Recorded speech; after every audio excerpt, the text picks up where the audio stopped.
मंगलाचरण। नमो अरिहंताणं, नमो सिद्धाणं, नमो आर्याणं,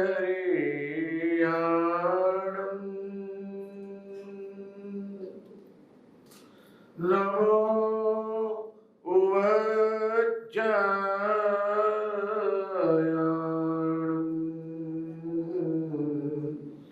नमो लोये सब सावणं,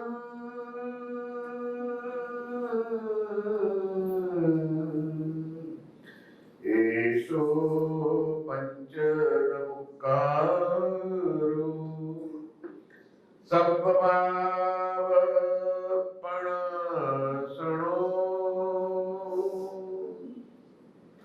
मंगलं च सर्वेसिं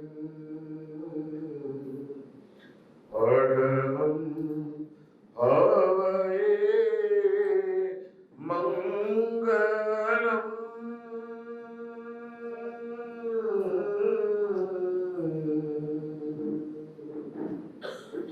मंगलम भगवान वीरो, मंगलम गौतम प्रभु, मंगलम स्थूलिभद्रात्या, जैनधर्मोऽस्तु मंगलम्, जैनधर्मोऽस्तु मंगलम्। अज्ञानतिमिरान्धकारं ज्ञानाञ्जनशलाकया नेत्रमुन्मीलितं येन तस्मै श्री गुरवे नमः, तस्मै गुरवे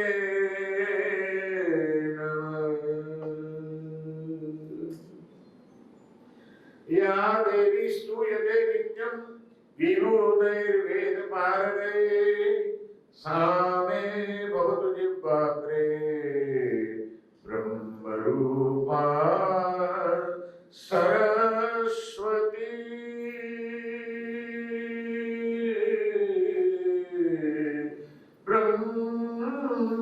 ब्रह्मरूपा सरस्वती।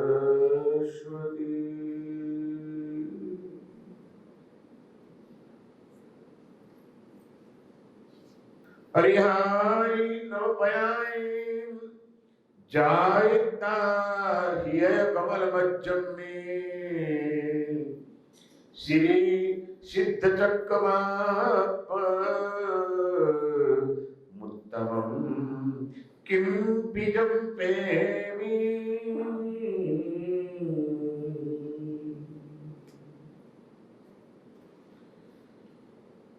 जिन शासन ना मूलभूत तत्व तरीके संघની સ્થાપના કરતી વખતે ભગવાન મહાવીરે અને ગૌતમ સ્વામી આદિ 11 અવસરોએ જે પાયાના કેટલાક તત્વોનું નિરૂપણ કર્યું, એમાંનું એક મહત્વનું તત્વ છે તત્વત્રય, દેવ તત્વ, ગુરુ તત્વ અને ધર્મ તત્વ. આ ત્રણ તત્વોના આધારે સમગ્ર જીવ શાસનનો મહેલ ઉભો થયો છે. ધર્મનું પ્રવર્તન કરનાર અરિયંત પરમાત્મા, ધર્મની સમજણ આપનાર સદગુરુઓ અને એમના દ્વારા પ્રાપ્ત થયેલી જે સમજણ છે કે જે જીવનની અંદર જો ઉતરી જાય તો કર્મના જન્મોજન્મના બંધનો તૂટી જાય એવું ધર્મ તત્વ. આ દેવ, ગુરુ અને ધર્મ એ સમગ્ર તત્વજ્ઞાનનો પાયો છે. પણ આ ત્રણ તત્વોમાં પણ સૌથી વધુ મહત્વના તત્વો કોઈ હોય તો એ છે દેવ તત્વ અને ગુરુ તત્વ. કારણ કે આ બે તત્વો એવા છે કે જેને પામવા માટે કદાચ દેખી તો આપણો બહુ પુરુષાર્થ કામ કરતો નથી. સાચા દેવ પ્રાપ્ત થવા અને સદગુરુ પ્રાપ્ત થવા એ કોઈ પૂર્વજન્મના પુણ્યનો ઉદય હોય તો જ થતા હોય છે. પછી જેને દેવ અને ગુરુ મળી ગયા હોય એને ધર્મની પ્રાપ્તિ એ બંને તત્વો જ કરાવી દે છે. એને ધર્મની પ્રાપ્તિ થવાનો વાર નથી આવતી. અને એવા સદગુરુના ચરણોમાં રહીને એવા હરિયત પરમાત્માને સમર્પિત થઈને ધર્મને સમજવો, ધર્મને ગ્રહણ કરવો અને ધર્મને જીવનમાં ઉતારવો એ સહજ અને સરળ બની જતો હોય છે. પરંતુ એ ધર્મને પમાડનાર દેવ અને ગુરુની પ્રાપ્તિ એમાં આ ભાવનો દેખીતો બહુ પુરુષાર્થ આપણો એટલો કામ નથી કરતો જેટલો પૂર્વજન્મનું કોઈ પુણ્ય આપણું ચોર કરી ગયું હોય તો જ સાચા વિતરાગ જેવા દેવ મળે અને એ વિતરાગ પ્રભુની સમર્પિત એવા નિર્ગ્રંથ ગુરુઓ મળે આપણને. પર્વાધિરાજ પર્યુષણના દિવસોની અંદર આપણે આ પાયાના તત્વોને જો સમજી લઈએ તો કદાચ બાકીની તમામ આરાધનાઓ આપણી સફળતાને પ્રાપ્ત કર્યા વિના રહે નહીં. દેવ અને ગુરુ ગઈકાલે આપણે હરિયત પરમાત્માની થોડીક વાતો કરી, એની વિચારણા કરી. દેવ તત્વની આરાધના કરવી છે તો એને આપણે ત્યાં બે વિભાગની અંદર વહેંચી નાખવામાં આવી છે. સાકાર રૂપે જો દેવ તત્વની આરાધના કરવી છે તો હરિયત તત્વની આરાધના કરવાની છે. અને નિરાકાર રૂપે દેવ તત્વની જો સાધના કરવી છે તો એને માટે સિદ્ધ પદની આરાધના બતાવવામાં આવી છે. તમે કયું માધ્યમ સ્વીકારો છો? તમારા જન્મ જન્માંતરના સંસ્કારો, તમારા વર્તમાન કાળના સંયોગો, તમારી માનસિક ભૂમિકાઓ અને તમારી બાહ્ય સંયોગોની અનુકૂળતાઓ એના આધારે નક્કી થઈ શકે કે તમારા માટે કયો માર્ગ સરળતા ભર્યો બની રહેશે. સાકાર રૂપે આરાધના કરવાનો કે નિરાકાર રૂપે આરાધના કરવાનો. જેનું જેવું માનસ ઘડાયું હોય એવી સાધનાનો માર્ગ એને વધુ અનુકૂળ આવે. જેને દેવ તત્વની આરાધના કરવી છે પરંતુ સાકાર રૂપે એને હરિયત પરમાત્મા તો ક્યારે મળે? ત્યારે તીર્થંકર પ્રભુ વિચરતા હોય, સમોષણમાં વિરાજમાન હોય, દેશનાઓ આપતા હોય ત્યારે એમની આરાધના કરીને, એમની ભક્તિ કરીને, એમની જીવવાણીનું શ્રવણ કરીને આત્મા પોતાનો વિકાસ સાધી શકે. પણ અત્યારના વર્તમાન કાળની દ્રષ્ટિએ વિચારીએ તો તમને અને મને આપણને સાક્ષાત તીર્થંકર પરમાત્મા મળી શકે એવી કોઈ શક્યતા છે ખરી? નથી. અને માત્ર જો સાકાર રૂપે જ હરિયત તત્વને સ્વીકારવા માટે આપણું માનસ તૈયાર હોય, નિર્વાણ થઈ ગયા પછી પરમાત્મા તો મોક્ષે ચાલ્યા ગયા, આ તો એની મૂર્તિ છે, મૂર્તિ શું કરવાની હતી, મૂર્તિ કેવી રીતે કલ્યાણ કરી શકે એવું જો માનસ બનેલું હોય અને એને આત્માનું કલ્યાણ કરવું હોય, દેવ તત્વની આરાધના કરવી હોય તો કેવી રીતે કરી શકે? તો એને માટે પછી જ્યાં અહીં આગળ જેનું દિલ જોડાઈ શકતું નથી, કોઈ જન્મ જન્માંતરના સંસ્કારો કે વર્તમાન કાળનું એનું માનસ ઘડતર એવું કંઈક કરી દેવામાં આવ્યું છે કે જેના કારણે મૂર્તિ સ્વરૂપે કે બીજા કોઈ પણ નિક્ષેપા સ્વરૂપે હરિયત તત્વને સ્વીકારવા માટે જેનું મન તૈયાર થતું નથી, એવા હરિયત પરમાત્માની સાથે જેની ચેતના જોડી શકતી નથી, એને માટે પણ જ્ઞાની પુરુષોએ બીજો માર્ગ બતાડ્યો કે કઈ વાંધો નહીં, નિરાકાર રૂપે પણ દેવ તત્વ છે આ વિશ્વની અંદર કે જેને આપણે સિદ્ધ પદ કહીએ છીએ. એવા સિદ્ધ પદનું ધ્યાન કરવું, શુદ્ધ આત્મ સ્વરૂપનું ધ્યાન કરવું, એ શુદ્ધ પદની આરાધના કરતા કરતા આપણામાં રહેલી અસિદ્ધ દશાઓમાંથી ઉપર ઉઠીને સિદ્ધત્વની ભૂમિકાને પ્રાપ્ત કરવી એ પણ દેવ તત્વની આરાધનાનો એક પ્રકાર છે. પણ એ બહુ અઘરો છે. સરળ માર્ગ જો કોઈ હોય, બાળ જીવોને માટે સહેલાઈથી જેની સાથે જોડાઈ શકાય એવો માર્ગ હોય તો એ અર્યંત પદની આરાધનાનો છે.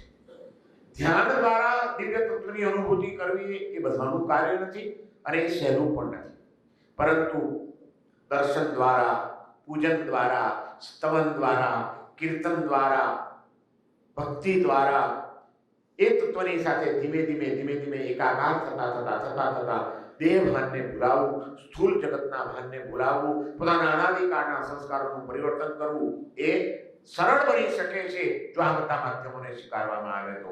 અને એટલા જ માટે અનેકાંતમય એવા જીવ શાસનની અંદર પરમ તત્વને પામવા માટેના જે માર્ગો બતાડ્યા એમાં 4 માધ્યમોથી પરમાત્માની ચેતના સાથે સંબંધ બાંધવાનું એક વિધાન કરવામાં આવ્યું. કલિકાલ સર્વજ્ઞ હેમચંદ્રાચાર્ય જેમણે કરોડો શ્લોકોની રચના કરી, ગઈકાલે આપણે સાંભળ્યું ને 3 કરોડ, 3.25 કરોડ શ્લોકોની રચના કરી, જેમને તે વખતના સમગ્ર પંડિતોએ, જ્ઞાની પુરુષોએ, સમાજે ભેગા થઈને સાક્ષાત સર્વજ્ઞ જેવા છે એવા કલિકાલ સર્વજ્ઞનું બિરુદ આપ્યું. એ કલિકાલ સર્વજ્ઞ આચાર્ય ભગવાન હેમચંદ્ર સુરેશ્વરજી મહારાજા આટલા પરમ જ્ઞાની હોવા છતાં એમણે પરમાત્મા ભક્તિનું પણ એટલું જ આલંબન સ્વીકાર્યું છે.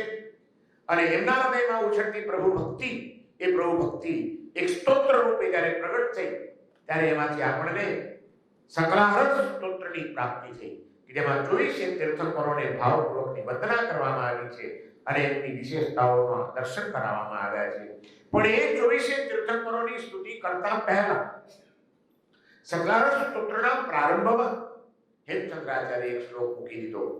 નામાકૃતિ દ્રવ્ય ભાવૈ પુનઃ સ્ત્રી જગજ્જનમ ક્ષેત્રે કાલે ચ સર્વસ્મિન અર્હત સૌપાસ્મહે.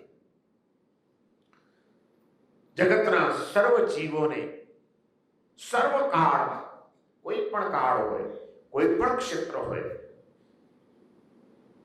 ત્યાં રહેલા વિશ્વના તમામ જીવોને જે પ્રભુ પાવન કરી રહ્યા છે એવા પ્રભુને હું નમસ્કાર કરું છું. કેવી રીતે પાવન કરી રહ્યા છે વિશ્વના સર્વ જીવોને પ્રભુ? હેમચંદ્રાચાર્ય એના 4 માધ્યમો બતાવી દીધા.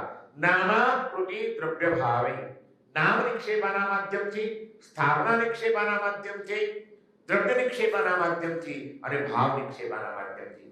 નિક્ષેપ એક જૈન પરિભાષાનો શબ્દ છે, એને સાદી ભાષામાં કહેવું તો એક પ્રકાર. 4 પ્રકારે તીર્થંકરો આ જગતનું કલ્યાણ કરી રહ્યા છે. સૌથી પહેલું નામ. સદાકાળ માટે દેહધારી, વિહરમાન, સર્વજ્ઞ એવા અર્યંત પરમાત્મા આપણને પ્રાપ્ત થાય એ સદાને માટે શક્ય નથી. પણ બીજા કોઈ માધ્યમ એવા છે કે જે ગમે તે કાળમાં, ગમે તે ક્ષેત્રમાં અને ક્યાંય પણ રહેલા કોઈ પણ પ્રકારના જીવને એ માધ્યમ મળી શકે છે અને એ માધ્યમનું આલંબન લઈને જીવ પોતાના આત્માનો વિકાસ સાધી શકે છે. અને એવું માધ્યમ છે નામ, પરમાત્માનું માત્ર નામ સ્મરણ. ભાવપૂર્વક લીધેલું નામ, એનામાં પણ એવી પ્રચંડ તાકાત છે કે જન્મોજન્મના કર્મના બંધને તોડી શકે છે. અને એટલા માટે ઘણા અનુભવી એવા ભક્તોએ, તત્વચિંતકોએ, ઋષિ મુનિઓએ નામસ્મરણનો પણ મહિમા આપણે ત્યાં ખૂબ ગાયો છે.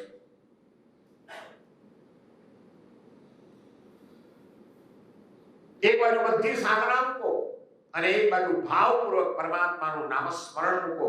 તો એમ કીધું છે ક્યાં કે નામ સ્મરણ એ એકડો છે અને બાકી પાછળની બધી જે સાધનાઓ થાય તે બધા મીંડા છે.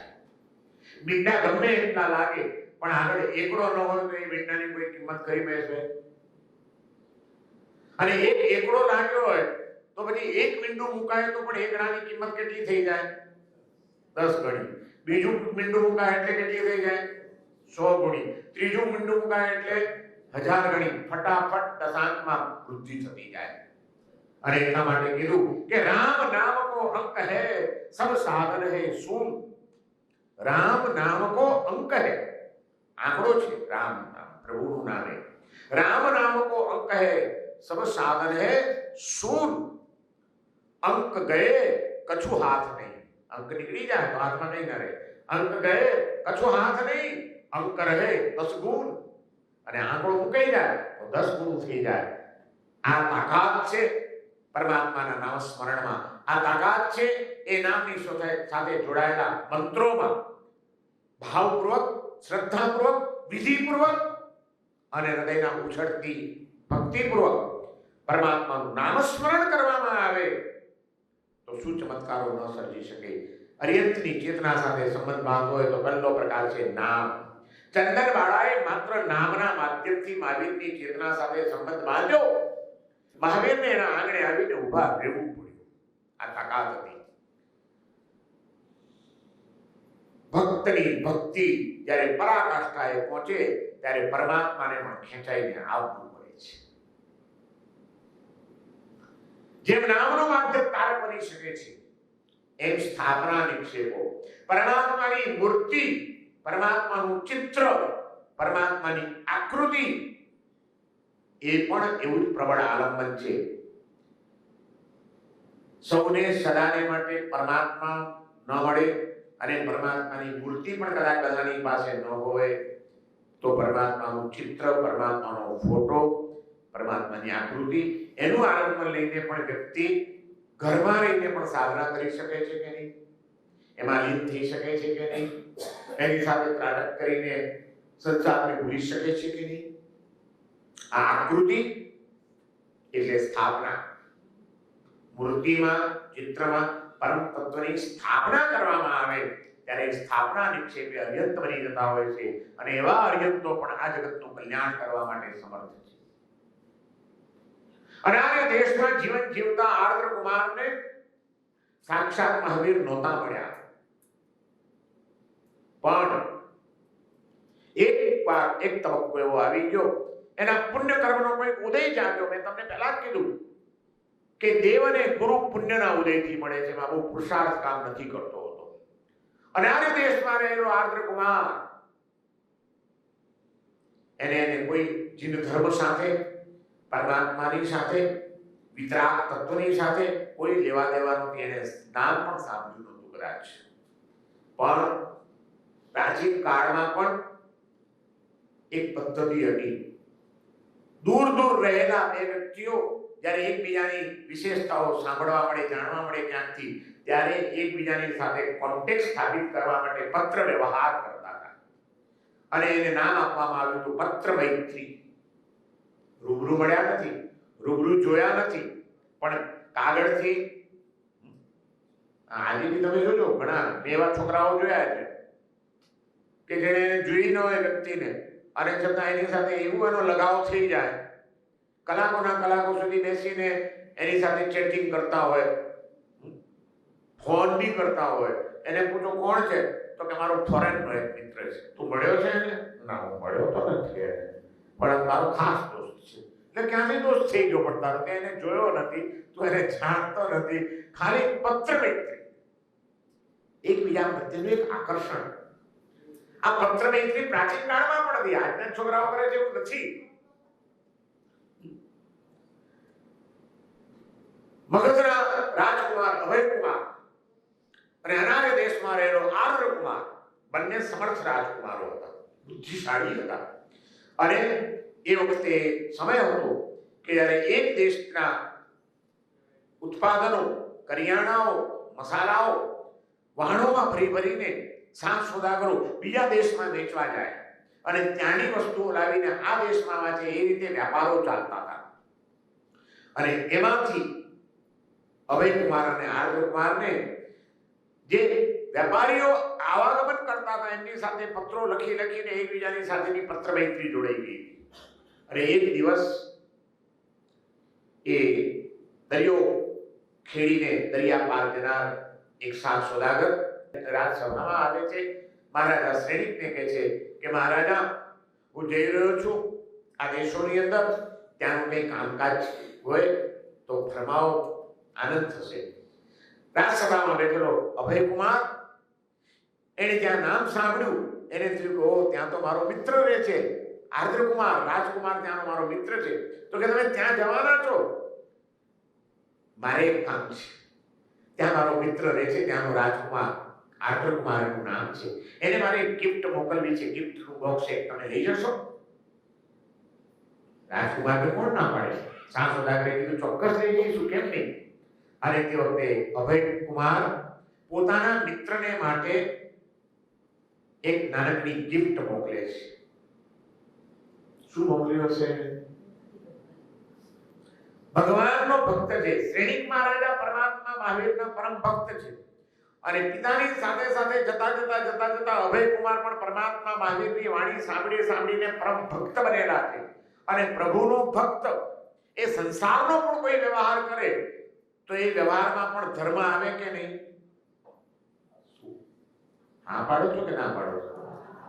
એટલે વ્યવહારમાં પણ તમારે ધર્મ હોય કે ધર્મમાં વ્યવહાર હોય? આ બેમાં ફરક તમને ખબર છે? હા, હવે ધર્મમાં વ્યવહાર આવી ગયા છે. એક ભક્ત પરમાત્માનો ભક્ત એક કોઈ વ્યવહાર પણ કરે તો એમાં ધર્મ વણાયેલો હોય. અભયકુમારને આર્દ્રકુમારના પોતાના મિત્રને ભેટ મોકલવી છે. શું ભેટ મોકલે? અરે રાજકુમાર પાસે કોઈ ચીજની કમી ન હોય, એની પાસે જે ન હોય એવું કંઈક મોકલું, અને મારું મોકલેલું એવું હોવું જોઈએ કે જે એના આત્માનું કલ્યાણ કરનારું હોય. આવો વિચાર આવે જેને, એનું નામ શ્રાવક કહેવાય. કમસે કમ દુનિયા તો જ્યારે સુધરશે ત્યારે સુધરશે. આપણું એ પુણ્ય નથી કે આપણે આખી દુનિયાને સુધારી શકીએ, પણ આપણે એટલું ચોક્કસ કરી શકીએ કે આપણાથી શરૂઆત તો આપણે કરી શકીએ કે મારા ઘરમાં કોઈ પણ કારણ આવશે, કોઈ પણ કાર્ય થશે તો એ ધર્મની પ્રવૃત્તિને હું વ્યવહાર એમાં જોડી દઈને એને ખરડાવીશ નહીં. હું ધર્મની રીતે ધર્મ કરીશ, લોકોને જે માનવું હોય તે માને, જે વાતો કરવી હોય તે કરે, જેને આવવું હોય તે આવે ને ના આવવું હોય તો ના આવે, પણ હું મારી રીતે કરીશ. એ હિંમત છે ચાલવાની આપણામાં?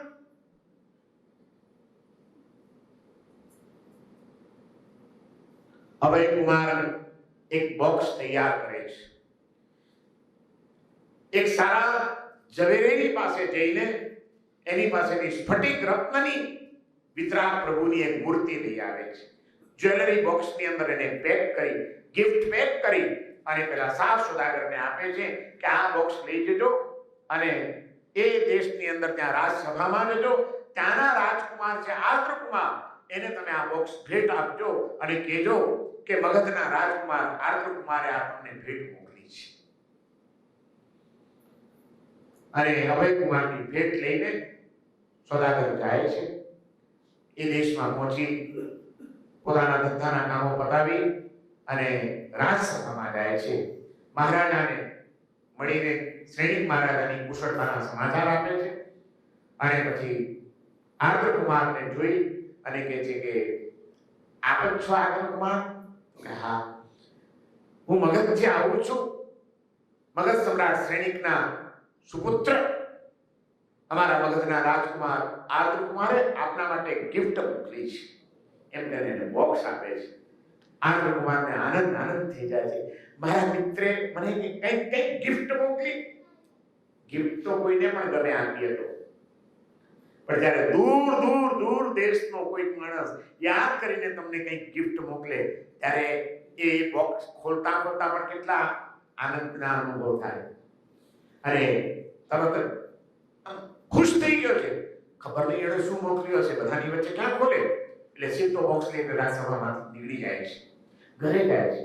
ઘરે જઈને બોક્સને ખોલે છે અને જ્યારે બોક્સને ખોલે છે ત્યારે જુએ છે તો અંદર પ્રસમ રસ નિમગ્ન સુંદર ચહેરાની આકૃતિવાળી સ્ફટિક રત્નની તીર્થંકર પ્રભુની મૂર્તિ. ઓહો, રત્નની મૂર્તિ. અને જોતા ગમી જાય એવો એનો ચહેરો. મૂર્તિ એવી હોવી જોઈએ કે એકવાર માણસની નજર પડે અને નજર ત્યાં અટકી જાય, ચોંટી જાય એવી મૂર્તિ હોવી જોઈએ. મૂર્તિમાં ક્યારેય બાંધછોડ કરાય નહીં.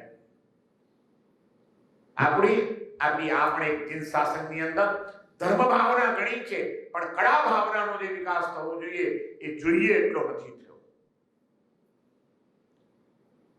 દેરાસરની પાછળ કરોડો રૂપિયા ખર્ચાઈ જાય અને એ દેરાસરનો પ્રાણ જેને કહેવાય એવી ભગવાનની મૂર્તિ જ્યારે ખરીદવા જવાનું હોય જયપુર, ત્યારે એ દેરાસરના ટ્રસ્ટીઓ જાય અને ત્યાં આગળ પછી કારીગરને કસે. હા, એના કરોડોના દેરાસરનો પ્રાણ તો એ છે. એને ત્યાં શું કામ કરકસર કરો છો, એને કસો છો? કારીગરને એમ કહો કે 5000 વધારે લેજે, પણ મૂર્તિ મસ્ત જોઈએ, મને જોતા ઠરી જાય એવી જોઈએ, આંખો ખસે નહીં એવી જોઈએ, ચહેરાની ઉપરથી વિતરાગતા અને પ્રસન્નતા નીતરતી હોવી જોઈએ, મારી મૂર્તિમાં કોઈ કચાશ મને નહીં ચાલે. આવો આગ્રહ રાખ્યો છે ખરો? અરે હવે કારીગરો સમજી જાઓ. આપણા દેરાસર માટે અમે ગયા હતા ને જયપુર, એટલે ભગવાનની મૂર્તિઓ તો બરાબર છે, આપણે જે ભક્તિમાં બેસાડી છે, તમે જો પ્રદક્ષિણા આપો અંદર તો જોજો ભક્તિની અંદરમાં મૂર્તિઓ. તો મેં કીધું અમને એકદમ સ્પોટલેસ, એકદમ ટોટલ વ્હાઇટ, એક નંબરના માર્બલમાં ફર્સ્ટ ક્લાસ મૂર્તિ જોઈએ, मंगल मूर्ति हमको 3 चाहिए. तो बोला कारीगर ने नवी लागी, महाराज की मंगल मूर्ति ये सारी पड़ी, इसमें से पसंद कर लो, बहुत सस्ती है. કારણ કે મંગળ મૂર્તિની की पूजा કરવાની ન હોય, અભિષેક કરવાના ન હોય, કઈ ન હોય, ખાલી દર્શનીય તરીકે એક વિધિ તરીકે મૂકવાની. કે ભગવાન જ્યારે સમોસણમાં બેસતા હતા ત્યારે 4 રૂપ ચૌમુખ બેસતા હતા કે ગમે તે દિશામાં બેઠેલાને ભગવાન દેખાય. એના પ્રતીક રૂપે આપણે ત્યાં એક બાજુ પ્રભુની મેઇન મૂર્તિ હોય અને 3 બાજુ એની પ્રતિકૃતિઓ મૂકવામાં આવે. આ સમોસણનું એક પ્રતીક છે. તો એ 3 ની તો કઈ પ્રતિષ્ઠા થવાની નથી કે એની પૂજા કરવાની નથી, એટલે એમ શોપીસ તરીકે મૂકવાની છે. તો લોકો સસ્તી શોધે અને એ લોકો સસ્તી એવી રાખે, ડાગાડુગી વાળો માર્બલ હોય, ચહેરાના ઠેકાણા હોય, અંગોપાત સપ્રમાણ હોય, એ બધી ચાલે.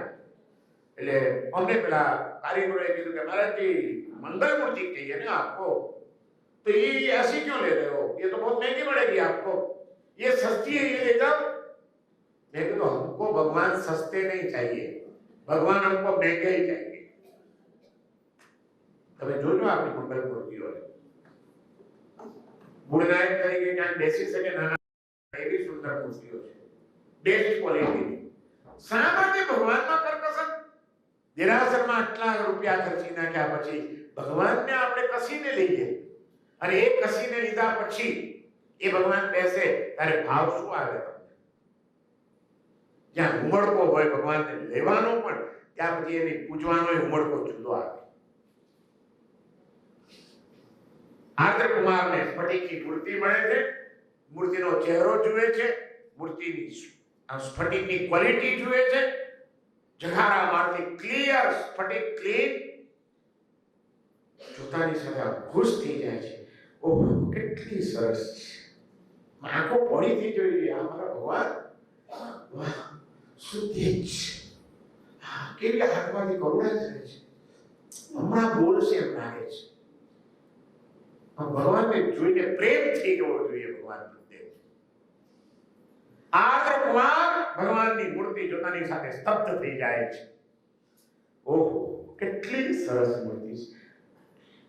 હા ક્યાં જોયું છે આવું? તમે ક્યાં જોયું છે? વિચારોમાં પડી ગયા, મગજ શાંત થઈ ગયું છે, વિચારો અટકી ગયા છે, આંખો સ્થિર થઈ ગઈ છે, અને એ વિચાર કરતા કરતા કરતા કરતા જ્યાં મન શાંત થયું ત્યાં આત્માની શક્તિ જાગૃત થાય છે, જ્ઞાન શક્તિ જાગૃત થાય છે. અને ત્યાં આર્દ્ર કુમારને પરમાત્માની માત્ર મૂર્તિ જોઈને જાતિસ્મરણ જ્ઞાન થાય છે કે પૂર્વભાવની અંદર પોતે રોજ પરમાત્માની પૂજા કરતા હતા, અને એ પ્રભુ ભક્તિના કારણે આ રાજ પરિવારમાં જન્મ મળ્યો છે અને હું રાજકુમાર થયો છું. જે પ્રભુની ભક્તિએ મને માનવ દેહ આપ્યો, જે પ્રભુની ભક્તિએ મને રાજવી કુટુંબમાં જન્મ આપ્યો, એ પ્રભુની મૂર્તિ મારા મિત્રે મોકલી છે. અને એને એકવાર પત્રમાં પણ લખ્યું હતું કે અહીં સાક્ષાત પ્રભુ મહાવીર વિચરી રહ્યા છે અને હું એમની દેશના સાંભળવા જાઉં છું. એટલો આનંદ આવે છે, એટલી મસ્ત વાતો હોય છે, શું એમનો અવાજ છે. માલકંસ રાગમાં પ્રભુ જ્યારે દેશના આપે ત્યારે સંસારના બધા દુઃખો હું ભૂલી જાઉં છું. દોસ્તારોને કાગળ લખ્યા છે કે ભાઈ કાગળ હવે કઈ નહીં તો મેસેજ કર્યા છે, હવે કાગળે ગયા. એ કાગળ લખવાની કેવી મજા આવે ખબર છે? હવે એ મજા મેસેજમાં ના આવે. સાચું કહેજો, શરૂમાં જ્યારે લવ લેટરો લખ્યા હશે એની જે મજા હતી એ હવે આ વોટ્સએપના મેસેજમાં મજા આવે. એ આમ લેટર પેડ શોધવા જાય સ્ટેશનરીની દુકાનમાં, ગુલાબના ફૂલ વાળું લેટર પેડ લાવે, પછી પાછી લાલ ને ગ્રીન ને બ્લુ ને 2-3 કલરની પેનો લાવે અને પછી સરસ મજાના લવ લેટર લખે. અને એ પછી પાછું એમને એમ ન જાય, બીડીને કવરમાં મૂકે ત્યારે અંદર અત્તરનું કુમડું મૂકે. આમ પેલો ખોલે ને સુગંધ આવે. આવું કઈ કર્યું તો? મહેનત કરી? મને ખબર નથી, પૂછવું છું યાર. તમારા જેવા અનુભવી ભાઈ મેં સાંભળ્યું છે. મને કે મારા સાહેબ પહેલા બહુ મજા આવતી હતી લવ લેટર લખવાની. મેં કીધું કેમ? હવે તમારે મોબાઈલમાં લખાય. મને કે મોબાઈલમાં લખાય પણ અત્તરનું કુમડું ન જાય ને મોબાઈલમાં. કેવું વર્ણન કર્યું છે એને પત્રમાં આલી ગેલી વાતો નહોતા લખતા આર્દ્રકુમાર ને અભયકુમાર લખે એટલે મહાવીરનું વર્ણન કરે છે કે અમારા પ્રભુ અહીં આગળ વિચરી રહ્યા છે. અરે એના સમોસણમાં તો વાઘ અને બકરી ભેગા બેસીને સાંભળે શું એમનો પ્રભાવ છે. અને એની વાણી, ભૂખ ભૂલી જઈએ, તરસ ભૂલી જઈએ, એમ થાય કે સાંભળ્યા જ કરીએ, બોલ્યા જ કરીએ. એટલી મજા આવે છે. આર્દ્રકુમારે બધું વર્ણન વાંચેલું હતું અને ભગવાનની મૂર્તિ જોયા પછી જે જાતિસ્મરણ જ્ઞાન થયું એને એમ થઈ ગયું કે જે પ્રભુની ભક્તિ, જે પ્રભુની મૂર્તિની પૂજાએ મને આટલું આપ્યું છે, એ પ્રભુ જો સાક્ષાત વિચરતા હોય અને એની સેવા કરવાની મળી જાય તો જીવન કેવું ધન્ય બની જાય. અને બસ એ પ્રભુની મૂર્તિના દર્શને આર્દ્રકુમારના સંસારના મોહને તોડી નાખ્યો. અને ઇતિહાસ એમ કે છે, શાસ્ત્રોના માને નોંધાયેલી આ વાર્તા એમ કે છે, આગમ ગ્રંથોમાં લખાયેલી વાર્તા, રાયપસેણી સૂત્ર વાંચો અને એમાં ભગવાનની મૂર્તિનું વર્ણન શું આવે છે વાંચો. આર્દ્રકુમાર એક દિવસ ત્યાંથી ભાગી છૂટે છે. કોઈક આવા જ વહાણની અંદર બેસી જાય છે અને દરિયો પાર કરીને સીધો મગધમાં પહોંચે છે. અને મગધમાં જઈને એના આર્દ્રકુમાર અભયકુમારને મળે છે અને મળીને એના મિત્રને તલ્લીવાળા જે મળી રહ્યા છે ભેટે છે, એકબીજાને ખૂબ પ્રેમથી ભેટે છે. આંખમાંથી આંસુ ચાલ્યા જાય છે હર્ષના.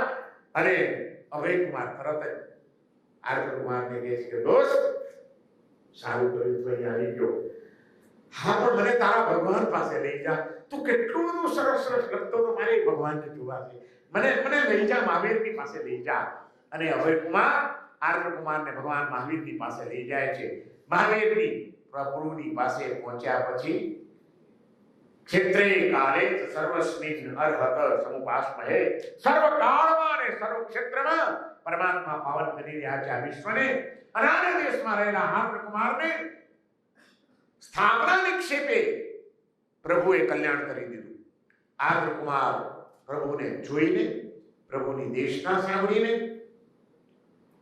જીવનનું પોતાનું જાતિસ્મરણ જ્ઞાનના કારણે માનવ જીવનની સફળતાનું ચિંતન કરીને ત્યાં મહાવીરના ચરણે સમર્પિત થઈને સંસારનો ત્યાગ કરીને દીક્ષા લઈ લે છે. ભગવાનનું નામ પણ તારે, ભગવાનની મૂર્તિ પણ તારે. ભગવાન થયા પહેલાની અવસ્થા તીર્થંકર નામ કર્મ ઉદયમાં આવે ત્યારે ભાવ નિક્ષેપે તીર્થંકર કહેવાય.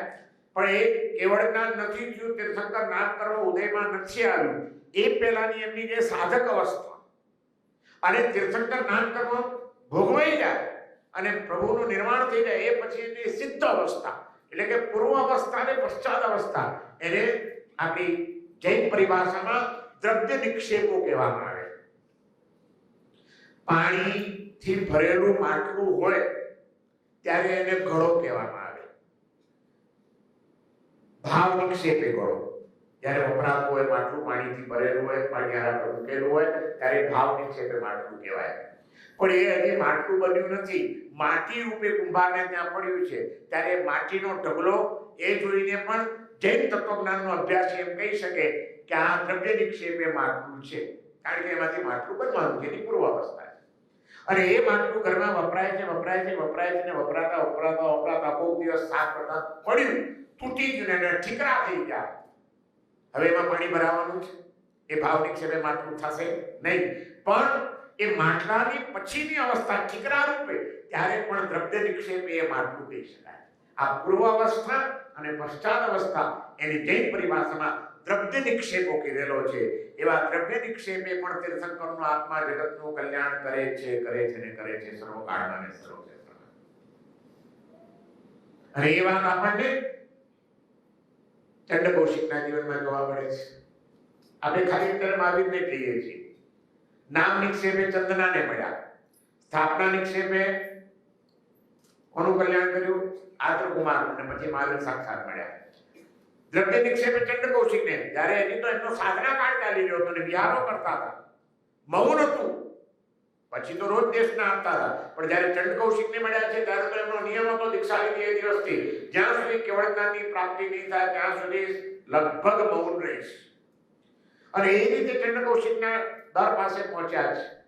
ક્યાંક દુર્ગતિમાં ન ચાલે જાય, એને ક્યાંક અસમાધિ ન થઈ જાય, એની આ કસાયોની પરિણતિ એને ડુબાડી ન દે.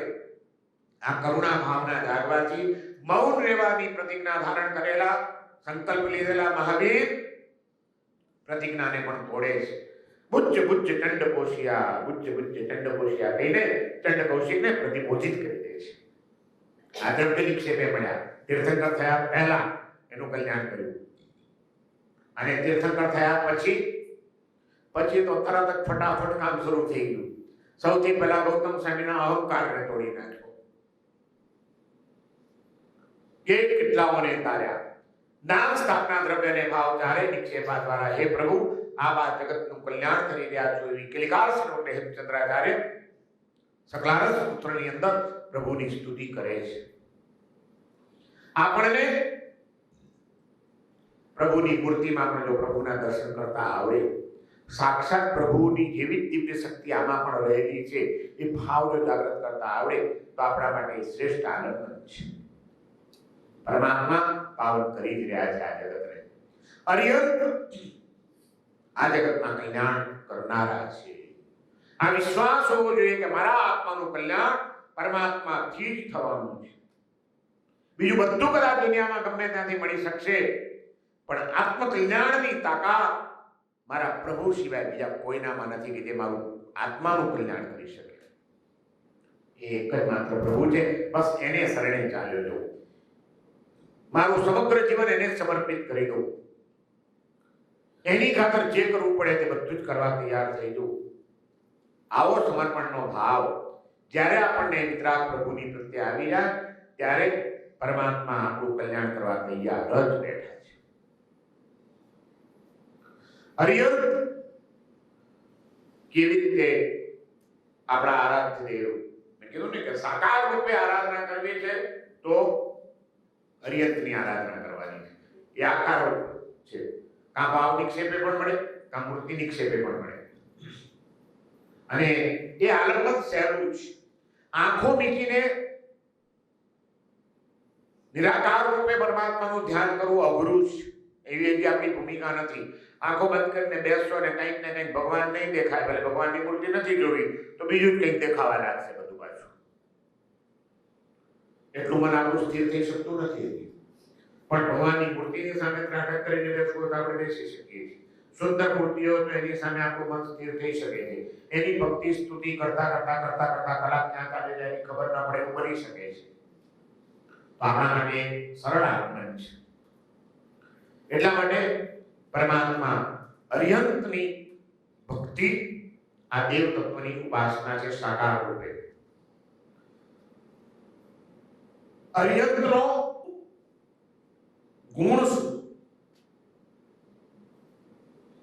રત્નશેખર સુરીજી મહારાજે 9 પદનો મહિમા સમજાવતા શ્રી શ્રી વાર્તા નામના ગ્રંથની અંદર એક એક પદનો ગુણ અને એક એક પદનો ઉપકાર બંને સમજાવેલા છે. અર્યંતનો ગુણ કયો? સર્વોત્કૃષ્ટ ગુણ જે અર્યંતને અર્યંત બનાવે છે.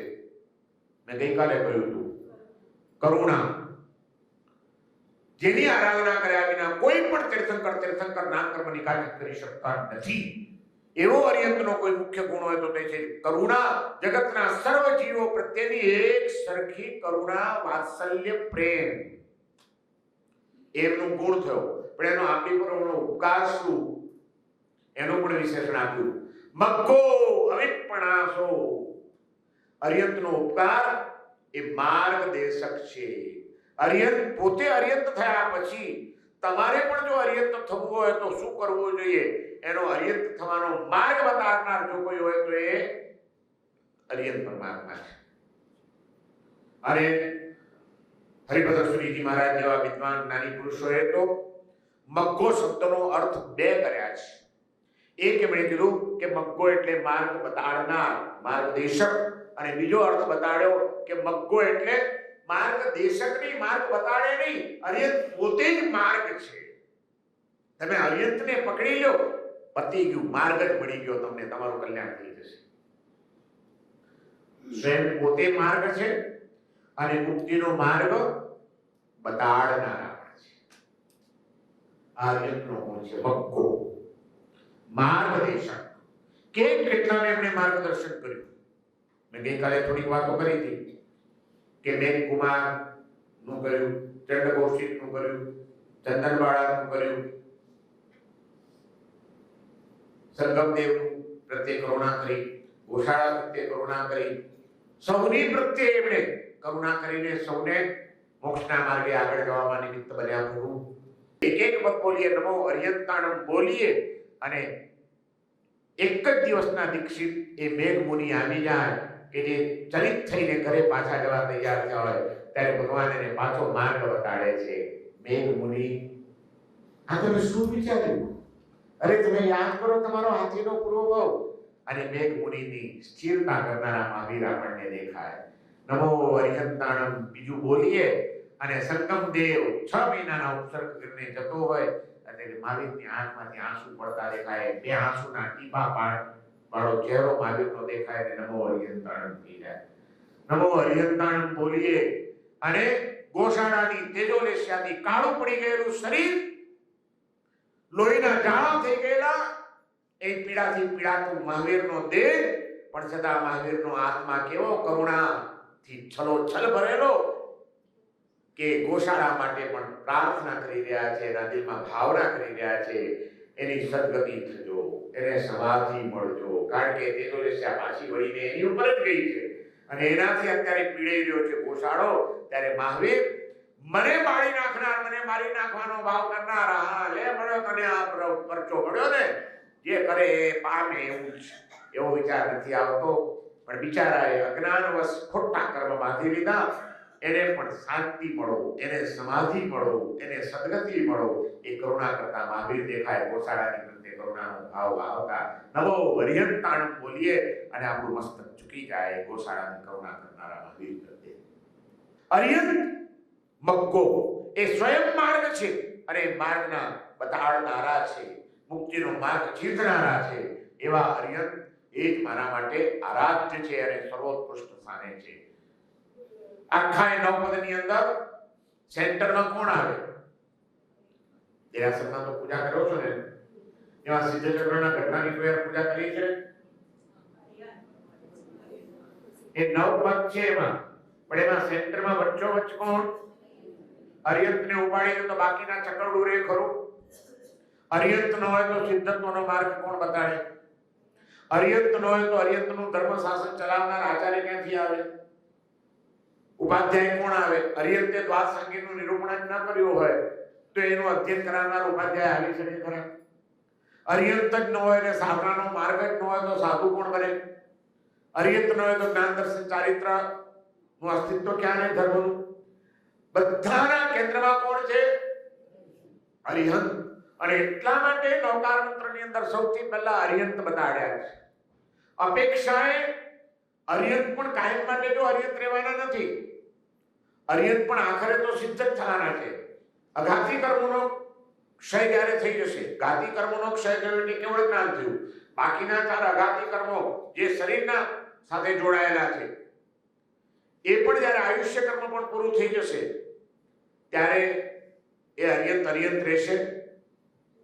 અત્યારે મહાવીર અર્યંત છે કે સિદ્ધ છે? સિદ્ધ છે.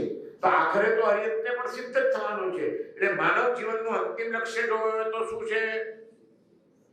સિદ્ધત્વની પ્રાપ્તિ. તો અંતિમ લક્ષ્ય છે જે અર્યંત પણ જે પદને ઈચ્છે છે કે જે સ્થાન પ્રાપ્ત કરવા માટે પુરુષાર્થ કરે છે એ સિદ્ધેનો સર્વોત્કૃષ્ટ પદ કહેવાય. તો શા માટે અર્યંતને વચ્ચે મૂક્યા? કારણ કે સિદ્ધ આપણો અંતિમ ગોળ ખરો, પણ એ સિદ્ધત્વને પામવા માટેનો માર્ગ તો અર્યંત જ બતાડે છે. અર્યંત ન હોય તો સિદ્ધ પણ થવાય નહીં. માટે અર્યંત વધારે ઉપકારી છે આપણા માટે. એને પહેલો નંબર આપેલો અર્યંતાણ. પહેલા બે પદ દેવ તત્વની આરાધનાના છે. દેવ તત્વની આરાધના કરવી છે તો નમો અર્યંતાણ. નિરાકાર રૂપે દેવ તત્વની આરાધના કરવી છે તો નમો સિદ્ધાણ. અર્યંત એ સેન્ટરમાં છે, વાંધો નહીં. પણ અર્યંત કાયમ તો અર્યંત રહેતા જ નથી. અર્યંતનું પણ આયુષ્ય કર્મ પૂરું થાય 72 વર્ષે મહાવીરનો આત્મા પણ છેવટે નિર્વાણ પામીને સિદ્ધ થઈ ગયો. તો અર્યંતનું પણ લક્ષ્ય શું? સિદ્ધ થવાનું જ. અંતિમ તો એક લક્ષ્ય છે બધાનું.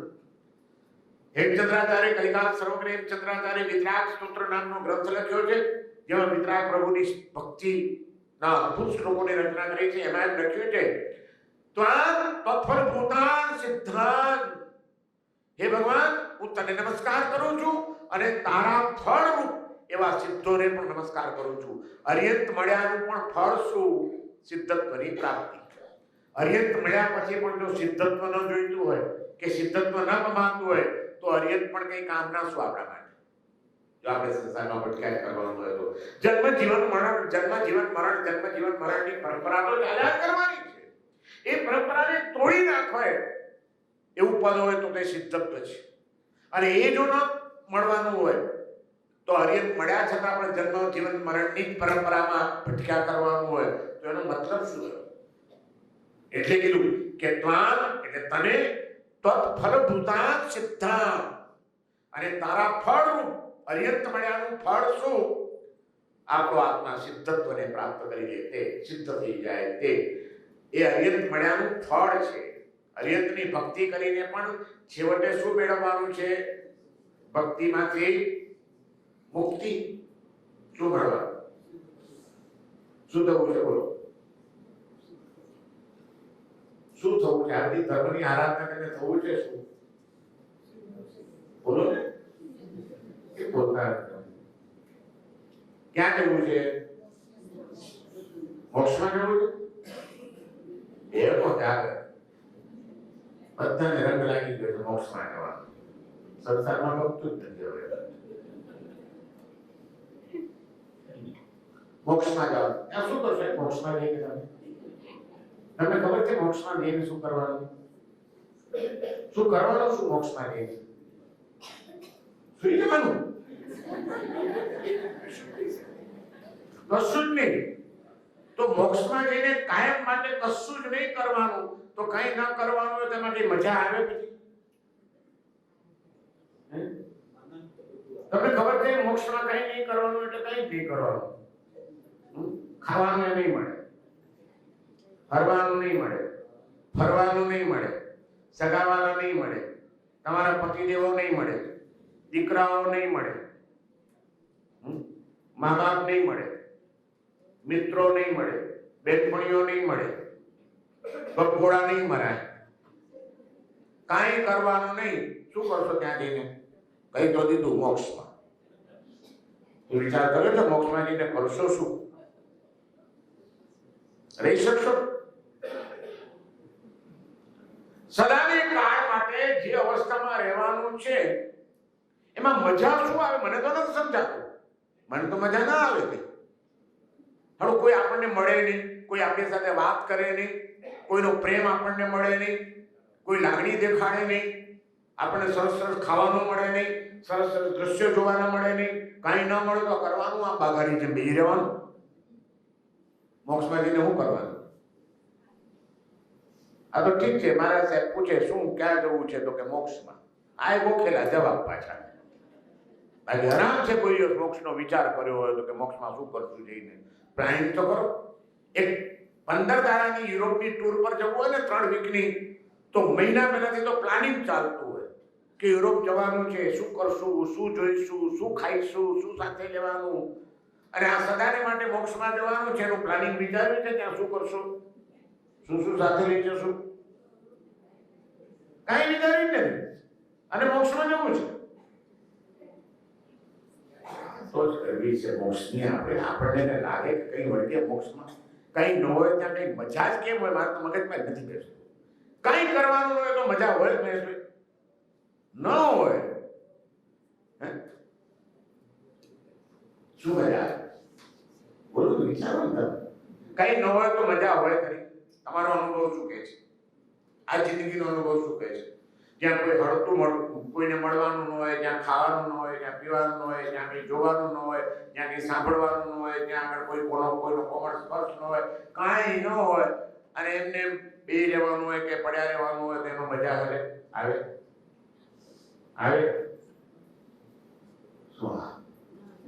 આવે એક દાડો પૂરી જવા જોઈએ એ લોકોને રૂમની અંદર, ખબર પડી જાય કેટલી મજા આવે છે. હા, એક દાડો છે ને મોક્ષમાં પછી જવાની વાત કરતો. પહેલા એક દિવસ પ્રયોગ કરો. ઘરમાં કહી દેવાનું કે એક રૂમની અંદર મને પૂરી દેજો. ટીવી નહીં રાખતા, રેડિયો નહીં રાખતા, પંખો નહીં રાખતા, એસી નહીં રાખતા, પલંગ નહીં રાખતા, ખાવાનું નહીં રાખતા, પાણીનો પવાલો નહીં રાખતા, કશું નહીં, બારી પણ નહીં રાખતા. એક રૂમની અંદર મને પૂરી દેજો.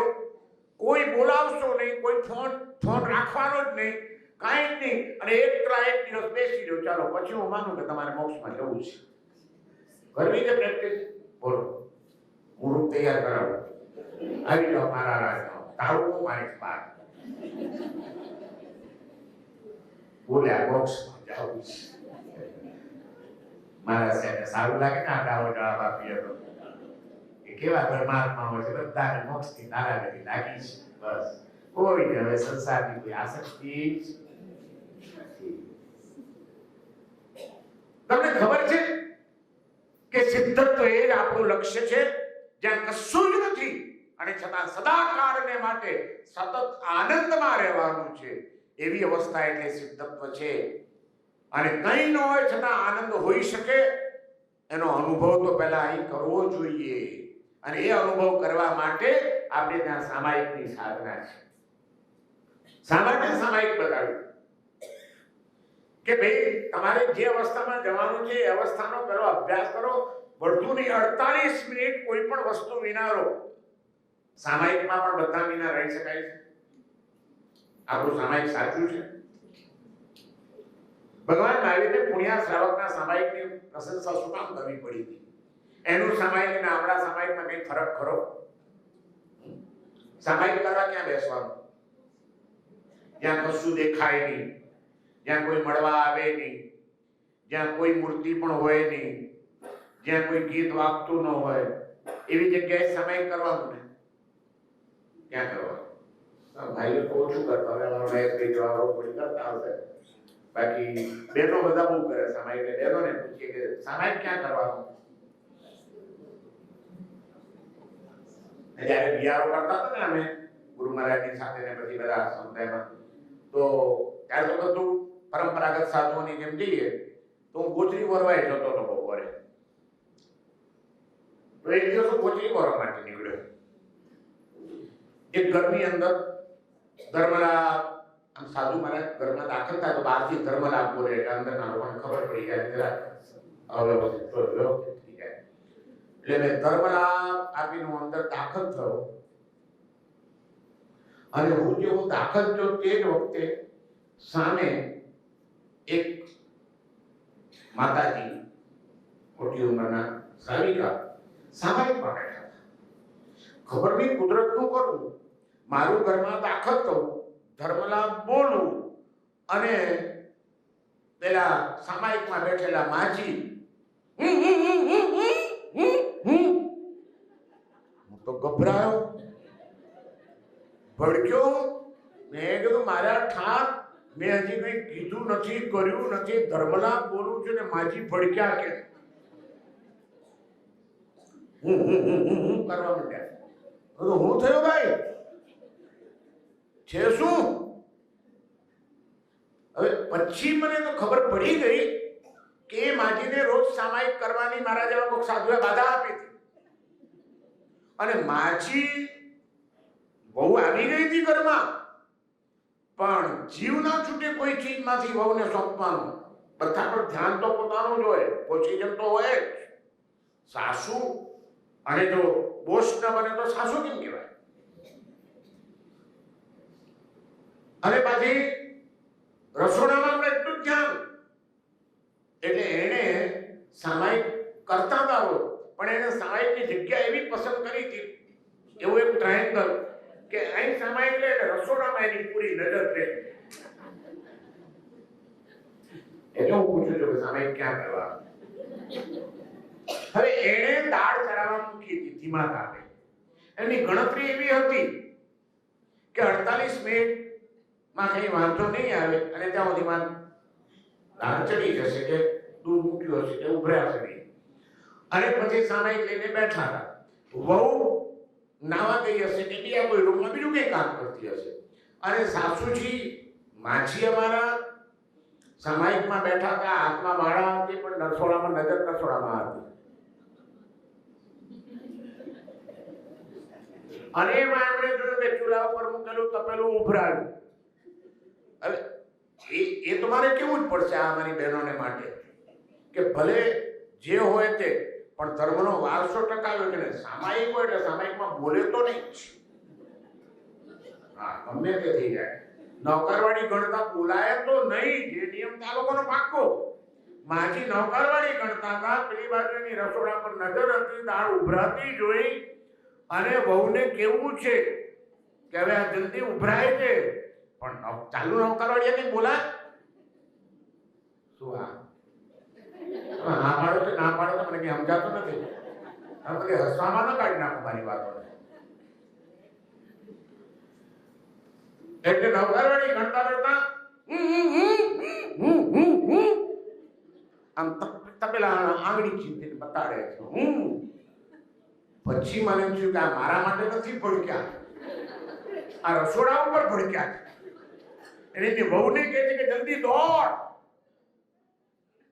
હવે આવા સામાયિકમાં સિદ્ધત્વનો આનંદ કોઈ મળે ખરો? મને એ સવાલ સમજાતો નથી. સામાયિકની જગ્યા કેવી હોવી જોઈએ?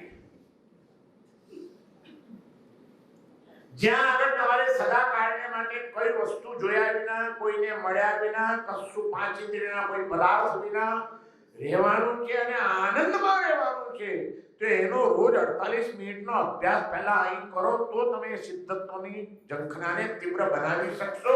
આ સમજીને આપણા જ્ઞાની પુરુષોએ શ્રાવક જીવનના કર્તવ્ય તરીકે રોજ એક સામાયિક કરવાનો નિયમ આપણને આપ્યો છે કે રોજ પ્રેક્ટિસ કરો કે તે વખતે કંઈ ન હોવું જોઈએ. આપણે તો હવે સામાયિકમાં કાં ચોપડી જોઈએ, વાંચન કરવા જોઈએ, કાં નોકરવાળી જોઈએ. તમને ખબર છે કે મોક્ષમાં જશો ત્યાં નોકરવાળી નહીં મળે, ત્યાં ચોપડી નહીં મળે, ત્યાં ખાલી બેગી રહેવાનું છે. શું કરશો? કઈ ન હોય, વાંચવાનું પણ ન હોય, ભગવાનનું નામ બી લેવાનું હોય તો મજા આવે.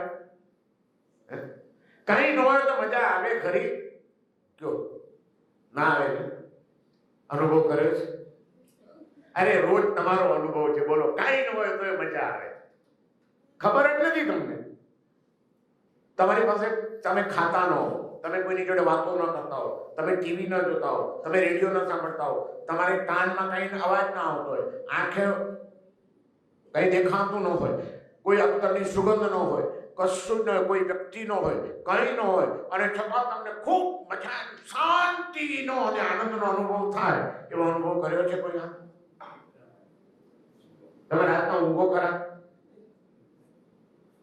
અને થાકીને ઊંઘી ગયા હો ચંદ્રિકાબેન, આમ રાતના 11 વાગે ને 12 વાગે ઘસઘસાટ ઊંઘતા હો, તે વખતે તમારી પાસે કંઈ ખાવાનું છે?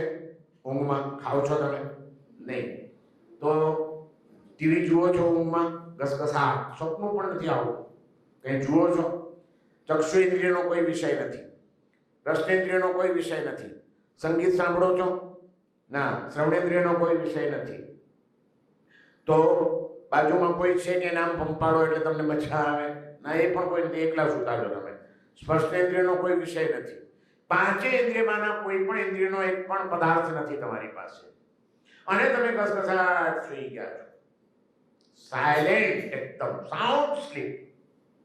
અને તમે સવારે 6 વાગે ઉઠો છો અને તમને તમારા સ્વામીનામ પૂછે, કેમ રહ્યું?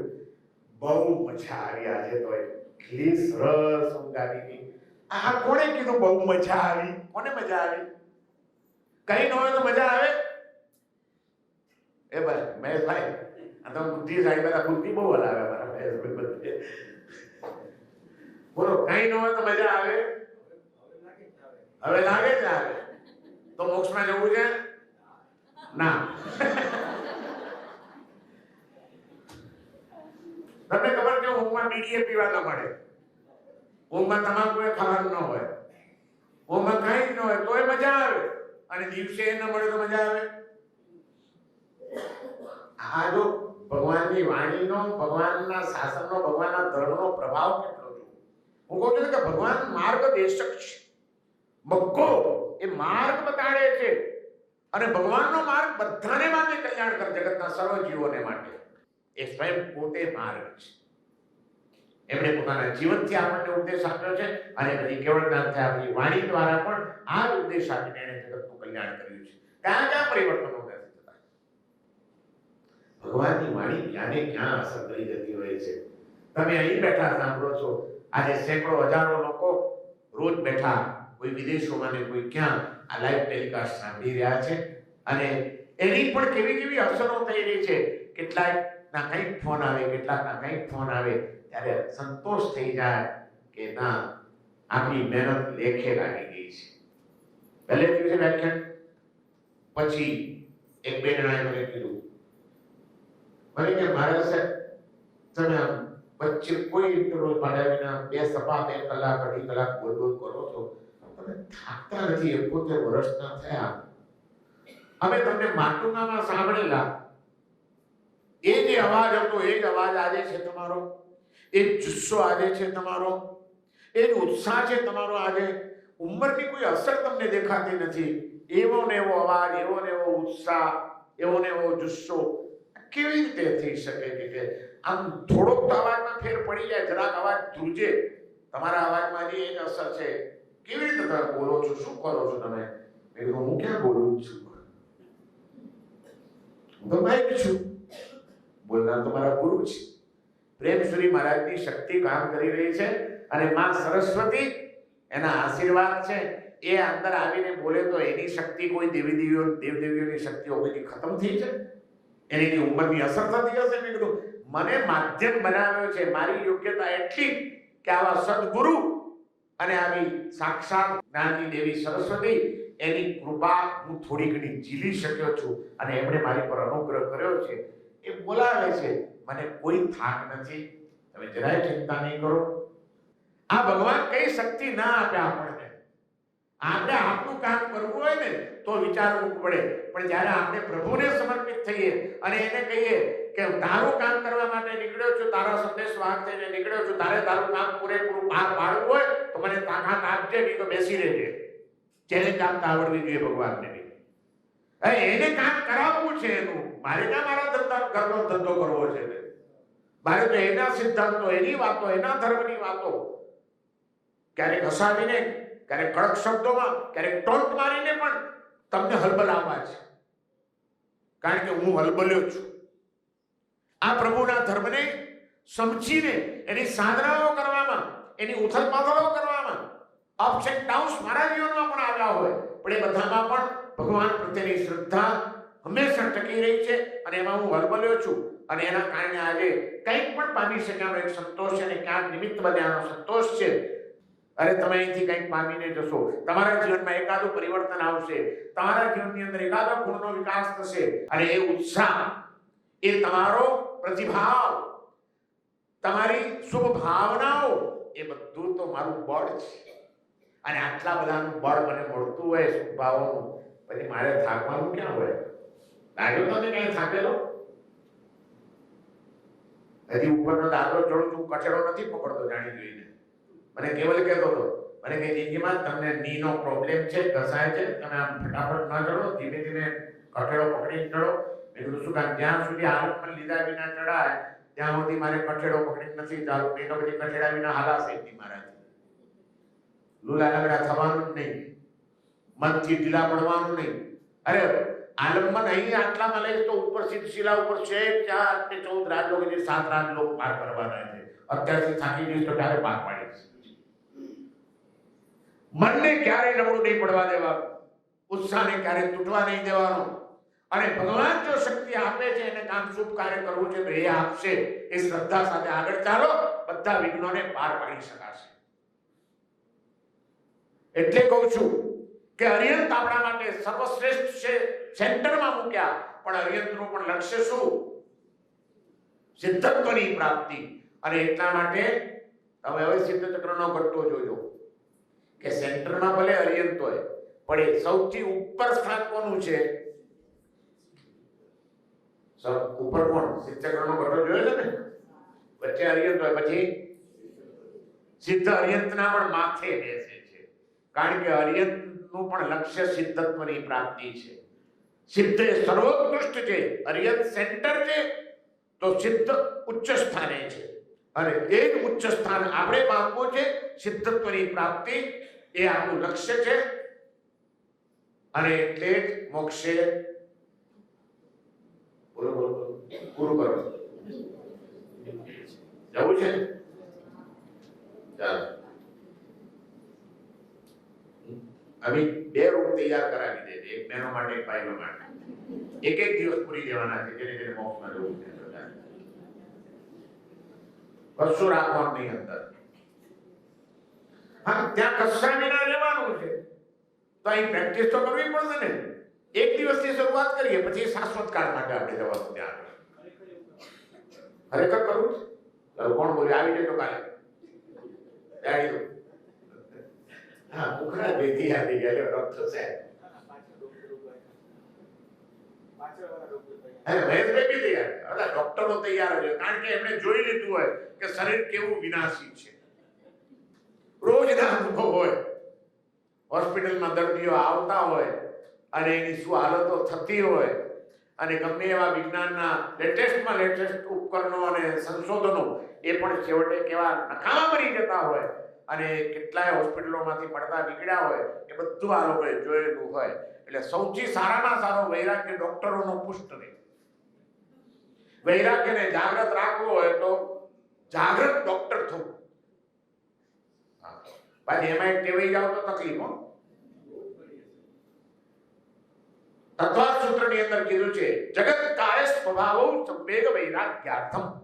આ જગતનો અને આ કાયાનો સ્વભાવ જ એવો છે કે જો માણસ એની ઉપર ચિંતન કરે તો એને વૈરાગ્ય આવી ગયા વિના રહે નહીં. સિદ્ધત્વમાં શા માટે જવાનું? એટલા માટે કે ત્યાં જગતની કોઈ જંજાળ નથી અને દેહનું કોઈ બંધન નથી.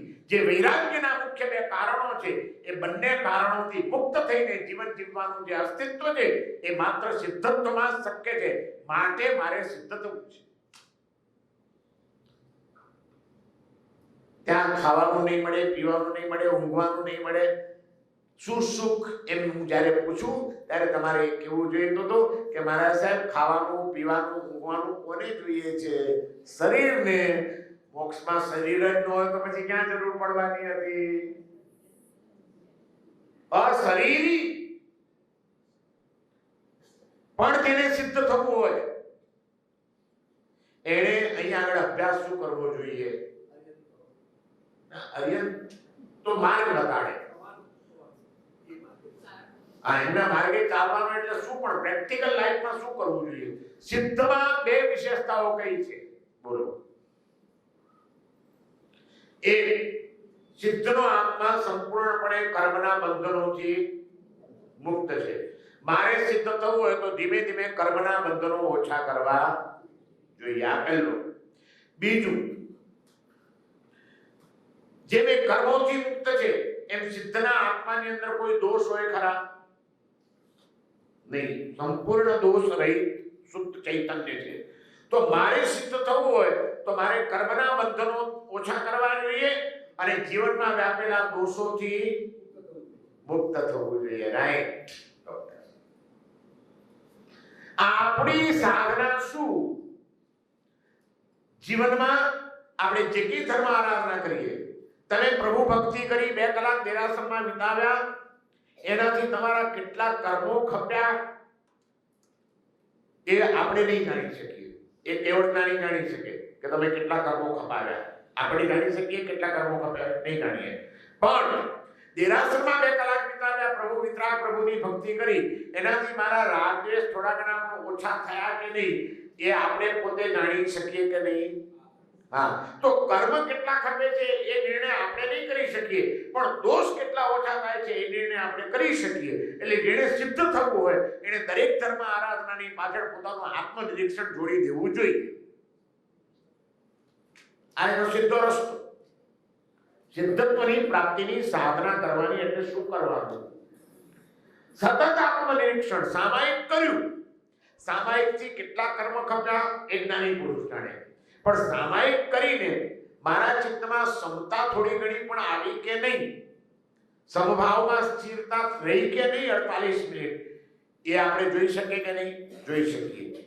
પણ 48 મિનિટ સામાયિકમાં બેઠો તો પણ સમભાવની ક્ષણો બહુ ઓછી હતી અને વિષમ ભાવમાં ચિત્ત વધુ ગયું, તો આ મારો દોષ છે અને મારે હવે આવતીકાલે સામાયિકમાં વધુ સાવધાની સાથે કરવું છે.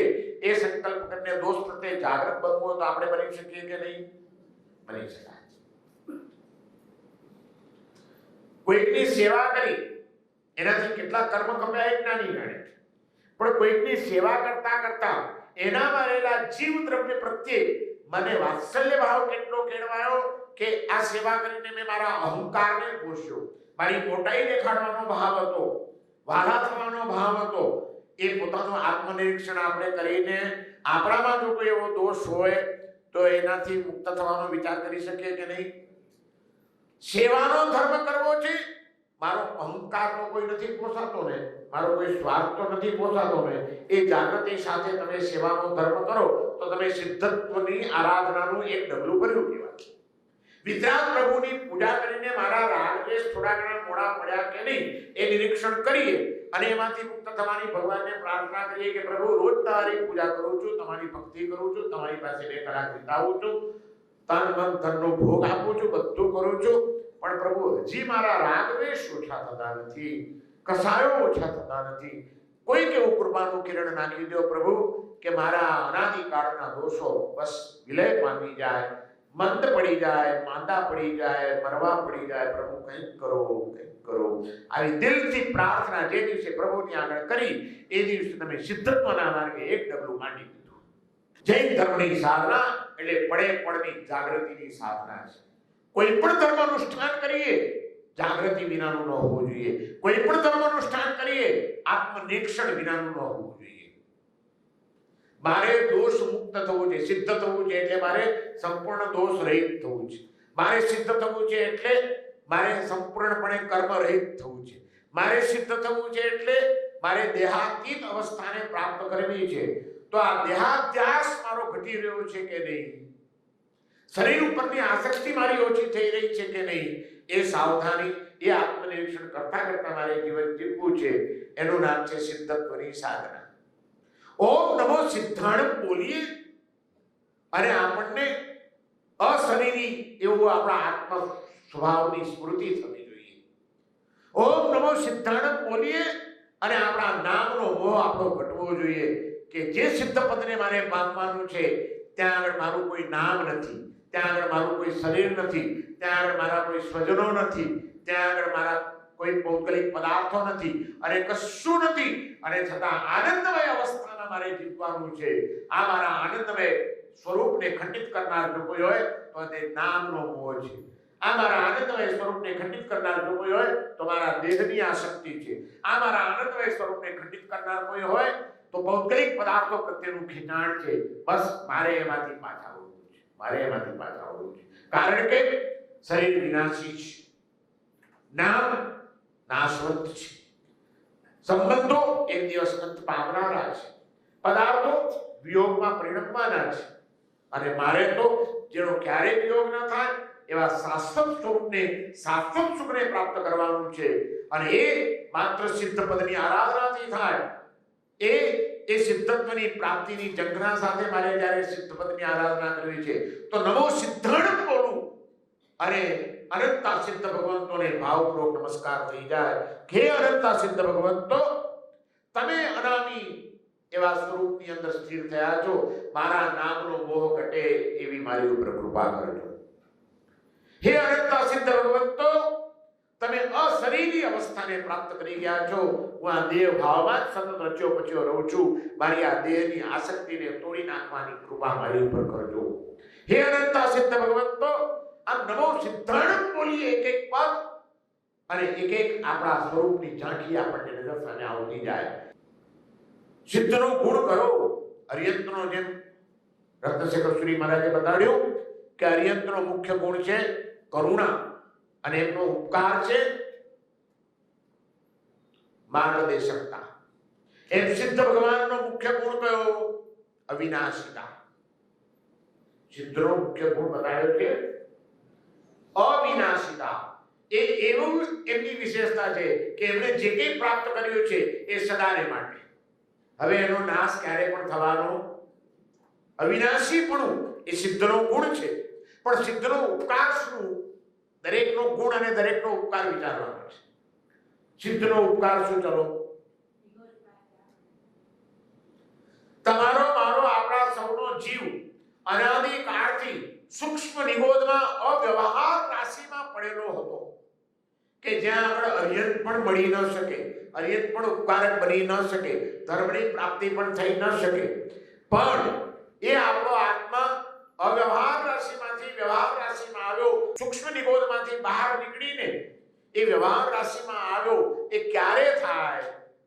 આપણો કોઈ પુરુષાર્થ નથી, પણ આપણી જૈન દર્શનની એવી માન્યતા છે કે જ્યારે કોઈક પણ એક આત્મા સિદ્ધ બને, મોક્ષમાં જાય, ત્યારે એક આત્મા અવ્યવહાર રાશિમાંથી વ્યવહાર રાશિમાં આવે. સૂક્ષ્મ નિગોદમાંથી બહાર નીકળીને વ્યવહાર રાશિમાં આવે. અને એ વ્યવહાર રાશિમાં આવે પછી જ એને અરિયત ઉપકારક બની શકે, પછી જ આચાર્ય ઉપાધ્યાય સાધુ એને માટે કામ લાગી શકે, પછી જ ધર્મની પ્રાપ્તિ એને થઈ શકે. તો આ બધા શુભ આલંબનો આપણને પ્રાપ્ત થઈ શક્યા એ આપણા વિશેષતાથી નથી ત્યાં, આપણા કોઈ પુરુષાર્થથી નથી ત્યાં, પણ કોઈક ને કોઈક આત્માએ સિદ્ધત્વની પ્રાપ્તિનો પુરુષાર્થ કર્યો હશે. કોઈક આત્મા સિદ્ધ થયો હશે સાધના કરી કરીને, તપ કરી કરીને, કર્મોની નિર્જરા કરી કરીને. પૂર્ણ સિદ્ધત્વને જ્યારે એક આત્માએ કોઈકે પ્રાપ્ત કર્યો હશે તે વખતે આપણે સૂક્ષ્મ નિગોદમાંથી બહાર નીકળીને વ્યવહાર રાશિમાં આવ્યા હશું. તો એવા કોઈક સિદ્ધ આત્માનો આપણી પર ઉપકાર કરો કે નહીં? એમણે જો સિદ્ધત્વની પ્રાપ્તિનો પુરુષાર્થ ન કર્યો તો આપણે નીકળી શક્યા નહોત. આ એમનો આપણી પરનો ઉપકાર છે. નમો સિદ્ધાણમ બોલીએ એટલે કયા આત્મા થકી આપણે બહાર નીકળ્યા છે આપણને ખબર નથી, પણ એ સિદ્ધશિલામાં વિરાજમાન શુદ્ધ આત્મદ્રવ્યના પુંજસમાં અનંતા સિદ્ધની ચેતનાઓ જે પડેલી છે એને ઓમ નમો સર્વસિદ્ધાણમ હૃદયપૂર્વકના નમસ્કાર થઈ જાય કે એમાંના કોઈક આત્માએ મારા ઉપર મહાન ઉપકાર કર્યો કે જેથી હું આજે અરિયંતના માર્ગને માની શકું છું. અને એમણે પુરુષાર્થ એ રીતે કર્યો. એ સિદ્ધત્વને ત્યારે પામી શક્યા ત્યારે જગતનો મોહ એમનો છૂટ્યો. જગતનો મોહ કેવી રીતે છૂટ્યો? કારણ કે એમણે તીર્થંકરના માર્ગે ચાલવાનો પુરુષાર્થ કર્યો અને તીર્થંકરના એક વાક્યને સતત એમણે ધ્યાનમાં લીધું કે આ સંસારના બધા જ સંબંધો, બધા જ સુખો, બધી જ વ્યક્તિઓ, બધા જ પદાર્થો બધું નાશવંત છે, ક્ષણિક છે. સર્વમ ક્ષણિકમ. કાંઈ કાયમ ટકવાનું નથી. સુખ પણ કાયમ ટકવાનું નથી, દુઃખ પણ કાયમ ટકવાનું નથી, સંબંધો પણ કાયમ ટકવાના નથી, સ્વજનો પણ કાયમ રહેવાના નથી. બધું બદલાતું રહે છે આ વિશ્વની અંદર, બધું નાશ પામતું રહે છે આ વિશ્વની અંદર. એવા બદલાતા જતા વિશ્વમાં અને નાશ પામતા એવા વિશ્વમાં ન બદલાનારું અને શાશ્વત તત્વ જો કોઈ હોય તો તે મારો શુદ્ધ આત્મા છે. અને એવા મારા શુદ્ધ આત્મ સ્વરૂપને મારે પ્રાપ્ત કરવું છે. બસ એટલા માટે હું અર્યંતના શરણે ચાલ્યો જાઉં છું. પણ એ અર્યંતના ધર્મની આરાધના કરતા કરતા ક્યાંક મારા સ્વરૂપને હું ભૂલી ના જાઉં. એટલા માટે અનંતા સિદ્ધો મને પ્રેરણા કરી રહ્યા છે કે જ્યાં પણ તારી નજર પડે ત્યાં વિનાશીતાનું કલંક વાંચતા શીખી જજે કે આ પણ કાયમ ટકવાનું નથી. તારી આસક્તિ તને મૂઢ ન બનાવી દે, તારો પૈસો તને મૂઢ ન બનાવી દે, તારા મોક્ષના સાધનો તને મૂઢ ન બનાવી દે, ભૌતિક પદાર્થો તને મૂઢ ન બનાવી દે. એ માટે જ્યારે જે મળે તે દરેક ચીજની ઉપર એક લેબલ લાગેલું છે, લેબલ વાંચતા શીખી જજો કે આ પણ વિનાશી છે, આ પણ વિનાશી છે, આ પણ નાશ પામનારું છે. કોઈ ચીજમાં આસક્ત થવા જેવું નથી. ખેલ બધા જ ખેલીએ પણ ખ્યાલ ખોયા વિના. સતત શાશ્વતપણાનો ખ્યાલ જાગૃત રાખીને સંસારના ખેલ ખેલી લેવાના છે. જે કે ઋણાનુબંધ હશે તમારા સ્વજનો સાથેના, એ ઋણાનુબંધ તો પૂરા કરવાના આવશે, પણ જાગૃત રહીને કરજો.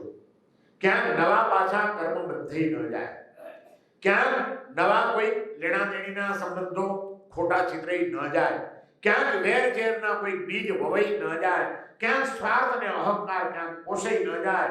માટે બધા ખેલ ખેલી લઉં પણ જાગૃત રહીને કે આ બધું મારાથી ભિન્ન છે, હું આ નથી. મહેશભાઈ નાટક જોયું છે કોઈ? ડ્રામા કોઈ થિયેટરમાં નાટક જોયા છે? બોલો તો, મારે બાધા નથી આપવાની, કોઈ ગભરાવાની નથી. પાત્ર જોયા છે ને પાત્ર સાથે બરાબર ને? હવે એ નાટકમાં જે પાત્ર ભજવવા જે કોઈ એક્ટરો હોય, અભિનેતાઓ હોય, એ સ્ટેજ ઉપર આવે અને એને જે પાત્ર ભજવવાનું આપ્યું હોય સૂત્રધારે, એ પાત્ર બરાબર ભજવે કે નહીં? એની બેકગ્રાઉન્ડ એવી હોય, જે પ્રસંગ હોય એને અનુરૂપ, એનો ડ્રેસ એવો હોય, એના સંવાદો એવા હોય, અને સંવાદો બોલનારો જે વ્યક્તિ હોય, સારો કલાકાર હોય તો એના હાવભાવ એવા હોય, એના ડાયલોગ્સ એવા હોય. એ બધું જ્યારે કરતો હોય, એ હાવભાવ કરતો હોય, એક છે એક્ટર જ છે, પણ એને રાજાનો પાઠ ભજવવાનો છે. એટલે આખું બેકગ્રાઉન્ડ બદલાઈ જાય, સિંહાસન મોટું મંડાઈ જાય, આજુબાજુમાં સેવકો ખડેદાર ચોકીદારો ઉભા હોય અને એની વચ્ચે છડી પોકારાતી હોય, મહારાજાનો જય હો, મહારાજાનો જય હો, મહારાજાનો જય હો, બધું થતું હોય. અને એ વખતે જે રાજા બનીને પાત્ર ભજવતો હોય એને ખબર હોય ને કે હું રાજા છું કે નહીં, ખબર હોય, એની છડી પોકારાતી હોય છતાં એમાં કે અભિમાન ના આવે, એને દેખાવ કરે, દેખાવ બધો જ કરે, ઓર્ડર પણ કરે, એ બેઠ જાઓ ખજાનચી અને પૈસા આપી દો, બધું કરે, પણ અંદરથી સમજતો હોય કે હું રાજા નથી. અને એ જ પાત્રને વળી પાછો ઇન્ટરવલ પડ્યો, બીજો અંક આવ્યો અને એમાં એને જ પાછો એ ભિખારીનું પાત્ર ભજવવાનું છે. એટલે સીધો મેકઅપ રૂમમાં ગયો, રાજાનો વેશ ઉતારી નાખ્યો, તીસરે હાલ કપડા પહેરી લીધા, અહીં મેસ બેસ લગાડીને રૂપાળો રાજા કાળો મેસ થઈ ગયો, હાથમાં ચપમણિયું લઈ લીધું, ભગવાન કે નામ पे कुछ दे दो, कुछ दे दो, 3 દિવસનું ભૂખ્યો છું, ભગવાન તમારું ભલું કરશે, કંઈક આપો, કંઈક આપો. એ નાટકનું પાત્ર ભજવે, એનો ચહેરો બદલાઈ જાય, એના અવાજનો રણકો બદલાઈ જાય, આંખના ભાવો બદલાઈ જાય, કરુણા, દરિદ્રતા, લાચારી બધું જ દેખાડે. પણ એને ખબર હોય કે નહીં કે હું ભિખારી નથી, હું રાજા નથી, એ પણ એને ખ્યાલ છે. હું ભિખારી નથી, એ પણ એને ખ્યાલ છે. એને એટલી ખબર છે કે હું એક એક્ટર છું અને મારું જે મહેનતાણું નક્કી થયું છે એ મને મળવાનું છે. બાકીની કોઈ ચીજ સાથે મારે લેવા દેવા, ભલે ને રાજા થયો ત્યારે ખજાનચીના ભંડારો ભરેલા હતા, પણ એ બધા મારા નથી. પૂરી ખબર હોય કે નહીં? ખેલ બધા જ ખેલે, પણ ખ્યાલ હોય કે નહીં એને? અને જેવું નાટક પૂરું થઈ જાય એટલે એ જ રાજાનો પાઠ ભજવનારો હોટલની અંદર તૂટેલા કપરકાવીમાં ચા પણ પી લે કે નહીં? અરે એ હોટલની ચા પીનારાને પણ ખબર હોય કે નહીં કે આ મારી ચા નથી, મારા ઘરમાં તો મસ્ત ક્રોકરી છે, એમાં જઈને મારે ચા પીવાની છે, એ પણ ખબર હોય કે નહીં? ખેલ બધા જ ખેલો, ખ્યાલ ખોયા વિના. કર્મના ઉદયથી આજે આ પાઠ ભજવવાનો મળ્યો છે, ભજવી લઉં છું, પણ આ હું નથી. હું તો અનામી, અરૂપી, અશરીરી, અવિનાશી એવું એક શુદ્ધ ચૈતન્યમય આત્મા છું. આ બધા કર્મ સૂત્રધારે આપેલા પાઠ છે. એ પાઠ ભજવવા માટે આ દુનિયાના રંગમંચ ઉપર આવ્યો છું. મારે મારું પાત્ર સારામાં સારી રીતે ભજવી જવાનું છે. બસ પાત્ર ભજવવામાં કોઈ કચાશ નહીં રાખવી. એનું નામ સારો એક્ટર. સંસારના જીવન જીવવામાં પોતાની ફરજો બજાવવામાં કોઈ કચાશ નહીં રાખવી. એનું નામ સાચો ધર્માત્મા. નાટક ભજવતા તો શીખો, ધર્મ ઓટોમેટિક આવી જશે. બધું જ કરવાનું, પણ ખ્યાલ નહીં ખોવાનો.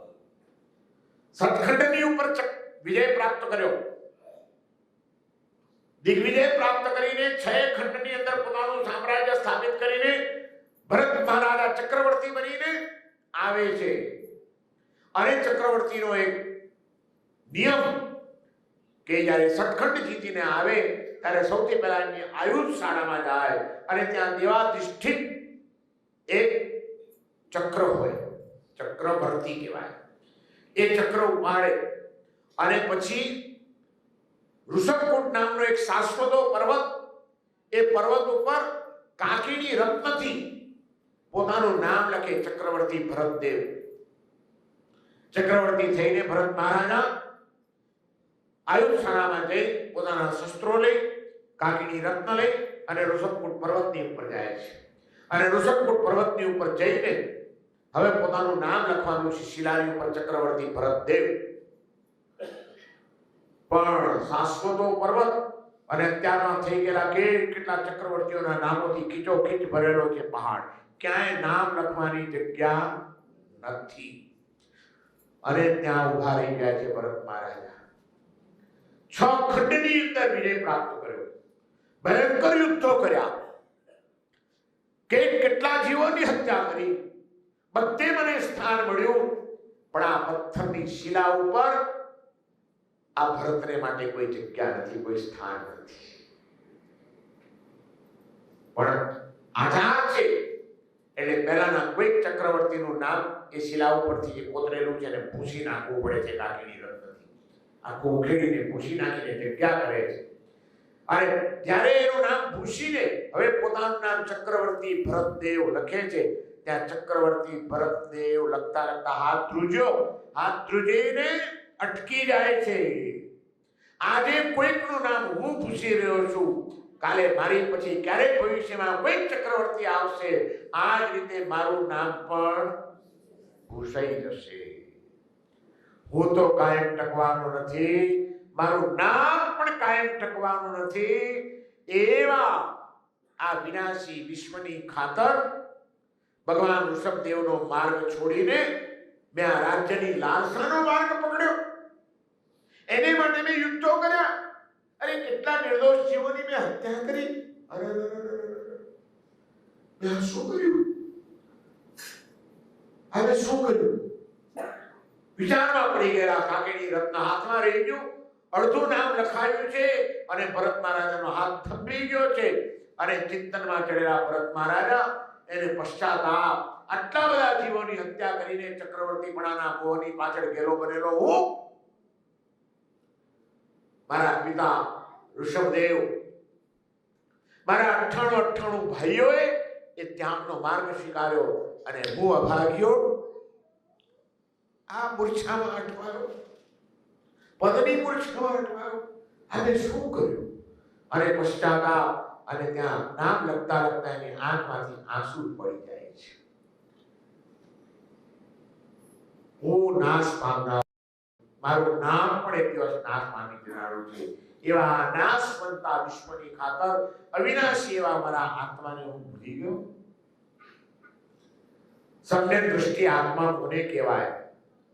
બધું જ કરે પણ ખ્યાલ જાગૃત હોય એનો હંમેશા.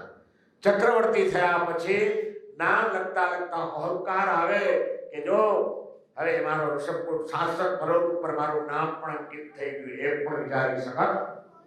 અને આજે મેં કોઈકનું નામ પૂછ્યું, કાલે કોઈક મારું નામ પૂછી નાખશે. એવા અવિનાશી નામ પણ જેનું કાયમ ટકવાનું નથી, કામ પણ જેનું કાયમ ટકવાનું નથી, ગામ પણ જેનું કાયમ ટકવાનું નથી, એવું આ બધું પ્રાપ્ત કરવા માટે આત્માના કલ્યાણકર માર્ગને, પિતાના એ મોક્ષ માર્ગને છોડીને વહાં સંસારની આસક્તિ માંડવાનો. આત્મનિરીક્ષણની સાધના કર્યા વિના સિદ્ધત્વની પ્રાપ્તિ શક્ય નથી. ઓમ નમો સિદ્ધાણમ બોલીએ અને જગતનું વિનાશિતાનું કલંક આપણને નજર સામે દેખાતું થઈ જાય. ઘરે જાઓ એટલે એક ચીજ ઉપર વિનાશિતાનું કલંક વંચાવવું જોઈએ. ન વંચાતું હોય તો સ્ટીકર બનાવીને લગાડી દેજો.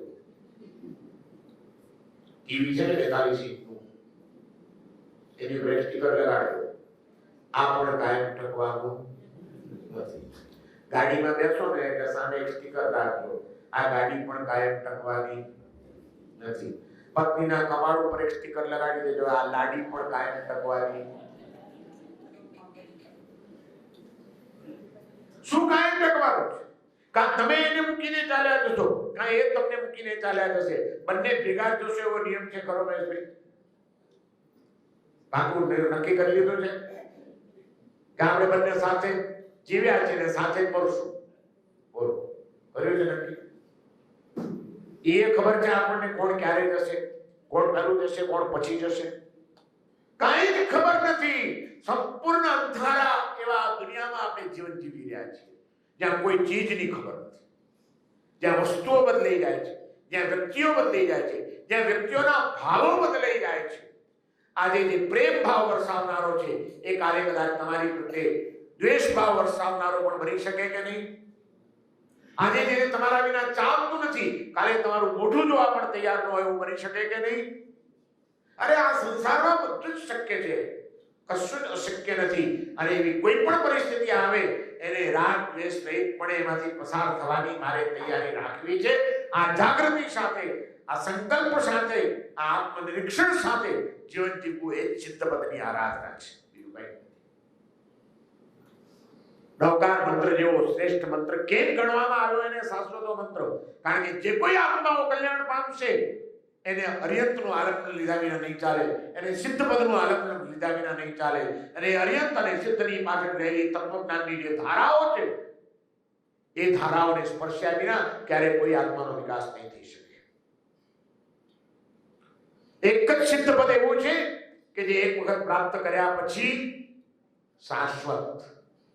ભાઈ ડોક્ટર પુખરાજભાઈ, તમને ખબર હશે ઘણા લોકોને હમણાં પણ ક્યારેક કોક ઠેકાણે કોઈ કેવા કર્મનો ક્ષય થઈ જાય તો કેટલાકને જાતિસ્મરણ જ્ઞાન થાય છે, પૂર્વભાવનું જ્ઞાન થઈ જતું હોય છે. મેં એવા 2-3 જણાને જોયેલા છે, મને મળ્યા છે. એક ચાણસમામાં હતો એક છોકરો નરેન્દ્ર કરીને, એક પાટણમાં હતો, એક વિરમગામમાં હતો. પ્રેમ સુનીજી મહારાજની પાસે આવતા હતા. એમને કોઈ ઘટના ઘટવાના કારણે પૂર્વજન્મનું સ્મરણ થઈ ગયું હતું, જાતિસ્મરણ. અને એમ કે હું ગયા ભાવની અંદર પાટણમાં હતો અને ફલાણી શેરીમાં અમે રહેતા હતા અને ત્યાં આગળ અમારું ખૂણામાં અમારું ઘર હતું. મારા બાપાનું નામ ચુનીલાલ. અને આવી નાનપણનો આપણો ટેણીઓ વાત કરે જાતિસ્મરણ ના થવાના કારણે. અને પછી એને લઈ જવામાં આવ્યો. હું એ છોકરાને મળેલો છું. હવે એ બધું ભૂલી ગયો છે, નાનપણમાં એને સ્મૃતિ જાગૃત થઈ ગઈ હતી. લઈ જવામાં આવ્યો કે તું પાટણમાં રહેતો હતો તો ચાલ. પાટણ લઈ ગયા, ઘોડાગાડી કરીને એને કહે કે હવે તારું ઘર બતાડજે. અને પેલા ઘોડાગાડી વાળાને કે હવે આમ લઈ લો, હવે ડાબે લઈ લો, હવે જમણે, હવે સીધા જવા દો, હવે એમ કર. પોતે જે શેરીમાં રહેતો હતો જે પોળમાં રહેતો હતો એ પોળ સુધી લઈ ગયો. પોળ સુધી લઈ જઈને કે આ પોળમાં એકદમ છેલ્લું અમારું ઘર છે, ત્યાં સુધી લઈ ગયો. હવે ઘર ઓળખવાનું હતું, પણ એ ગુજરી ગયો, એની વચ્ચે 5-7 વર્ષ નીકળી ગયા હતા. જે એ દરમિયાનમાં કઈક ઘટના બની હશે ને પેલું જૂનું ઘર તૂટી ગયો છે અને ચુનીલાલે નવું ઘર બંધાવી દીધું. એટલે એને પેલો જૂનો સંસ્કાર જૂના ઘરનો હતો, આ ઘર તો એને જોયું નહોતું, ઘર ન ઓળખી શક્યો કે આ તો આટલામાં જ મારું ઘર, આટલામાં જ મારું ઘર હતું, ક્યારે ગયું ઉભી રહી. એટલે આવું નાનું છોકરું ને એની સાથે એના સગા મા બાપ ને બધા આવેલા હોય અને કુતૂહલ લોકોને ભેગું ભેગા થઈ ગયા, ભાઈ શું છે, કોને શોધો છો, કોને શોધો છો. અને ત્યાં એનો આગલા જન્મનો બાપ ચુનીલા એ પણ પોળામાં આવ્યો અને તરત જ આ ટેણ્યું દોડતો દોડતો ગયો. એ ચુનીલાલ મને ઓળખે છે? નામ દઈને બોલાવ્યો. તું કોણ? બસ તે ભૂલી ગયો ને. અને એને એક એક સગાઓને ઓળખી બતાડ્યા. આવા જાતિસ્મરણ જ્ઞાનના કિસ્સાઓ વર્તમાન કાળમાં બને છે, એની ચકાસણીઓ કરવામાં આવે છે, કેટલાક સાચા નીકળે છે. એમાંના કોઈએ કીધું કે હું વિરમગામ હતો, કોઈએ કીધું કે હું ચાણસમાં હતો, કોઈએ કીધું કે હું પાટણમાં હતો. પણ હજી સુધી જે કંઈ જાતિસ્મરણના કિસ્સા મળ્યા છે એમાંથી એક પણ કિસ્સો એવો મળ્યો છે ખરો કે જેણે એમ કીધું કે ગયા ભાવમાં હું સિલસિલા ઉપર હતો?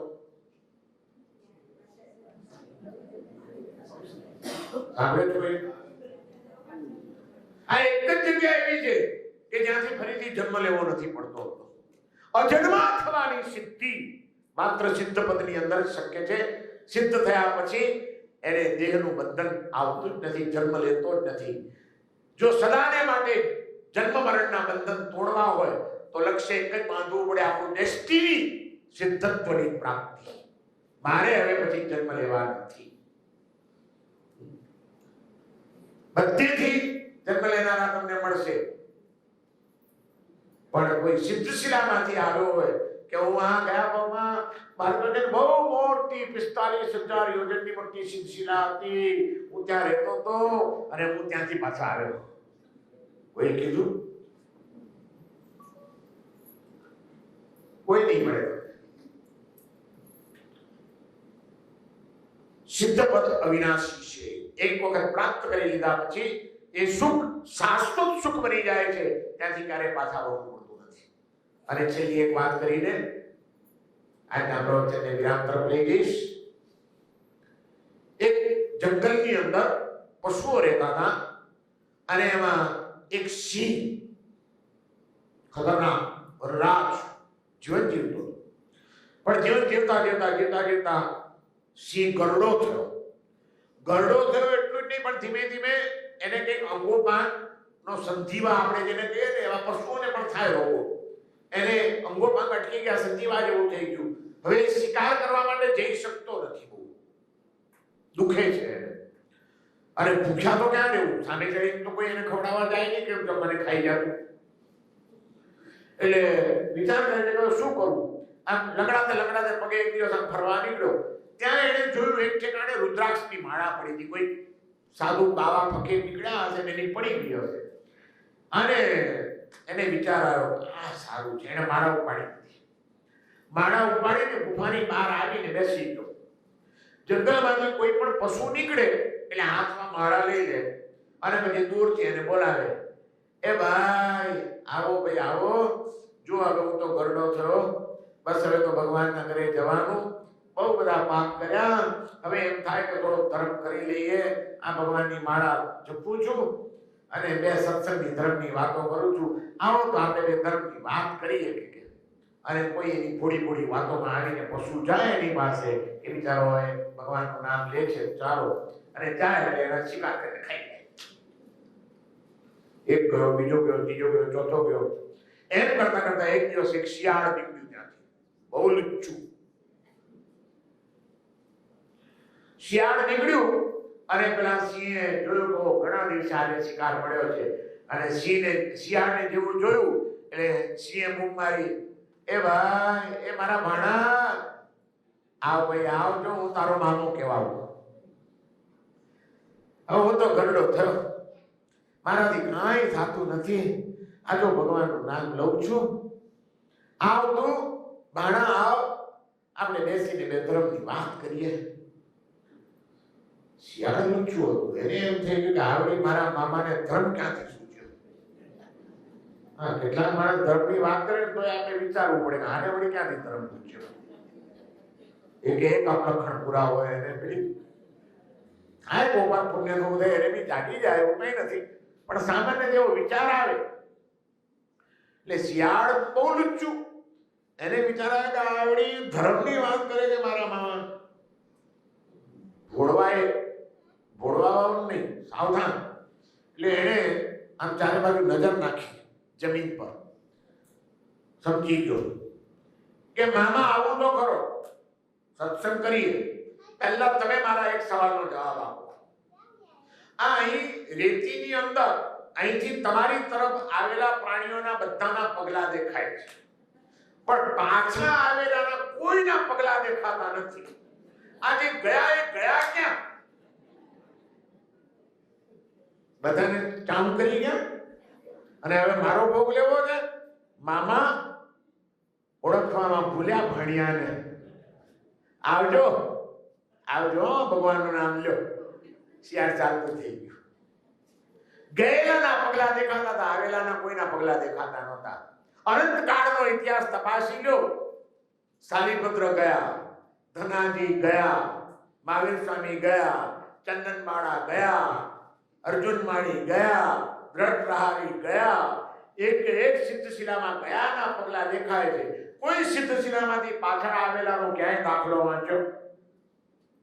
જે ગયા એ ગયા, ગયેલાના બધાના પગલા દેખાય, વડેલાના કોઈના પગલા જોયા કોઈ દિવસ?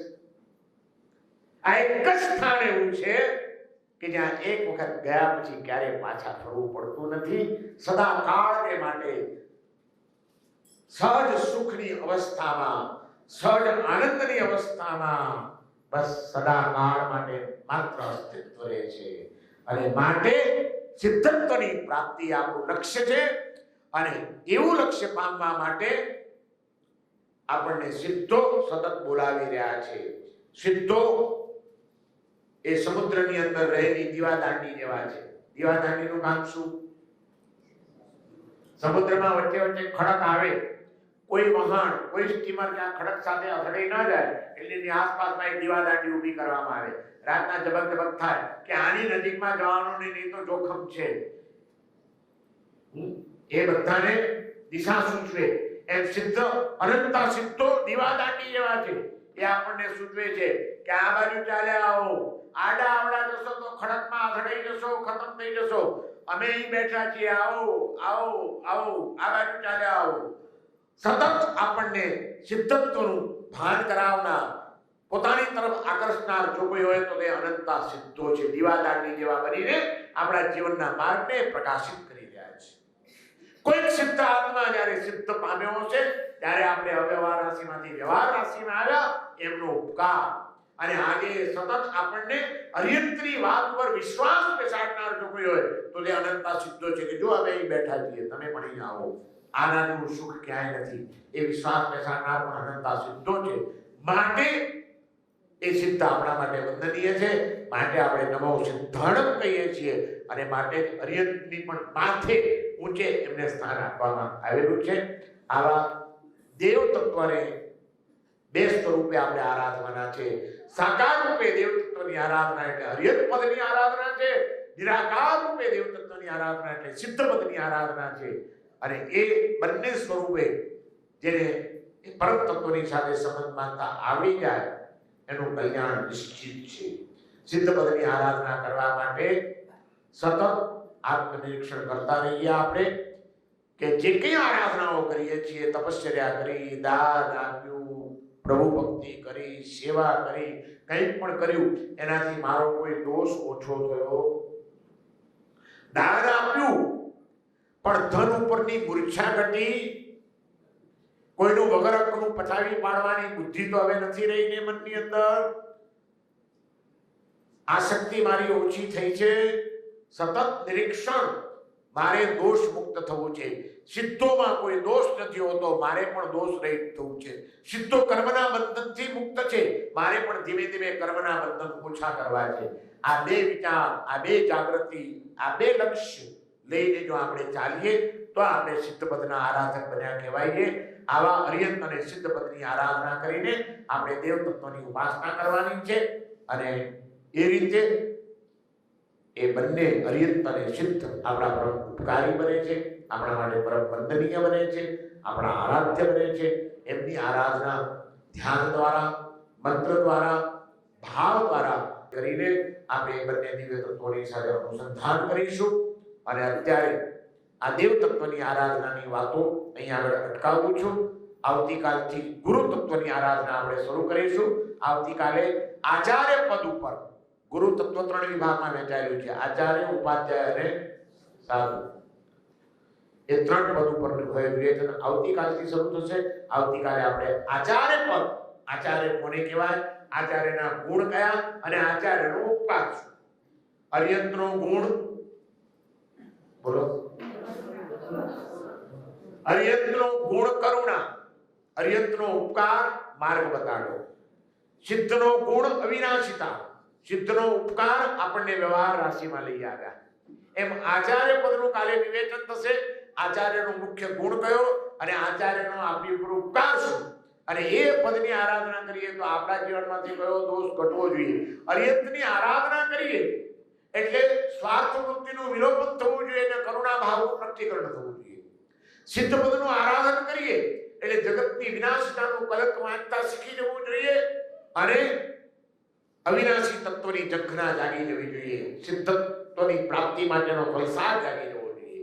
એમ આચાર્ય પદની આરાધના કરીએ તો કયો દોષ આપણા આત્મામાંથી ઘટે અને કયા ગુણનો વિકાસ થાય એની વિચારણા આપણે આવતીકાલે સવારે કરીશું. આજે મારી વાણીને અહીં વિરામ આપું છું. સર્વમંગલ માંગલ્યમ સર્વકલ્યાણકારણમ પ્રધાનમ સર્વધર્માણામ જૈનમ જયતિ શાસનમ.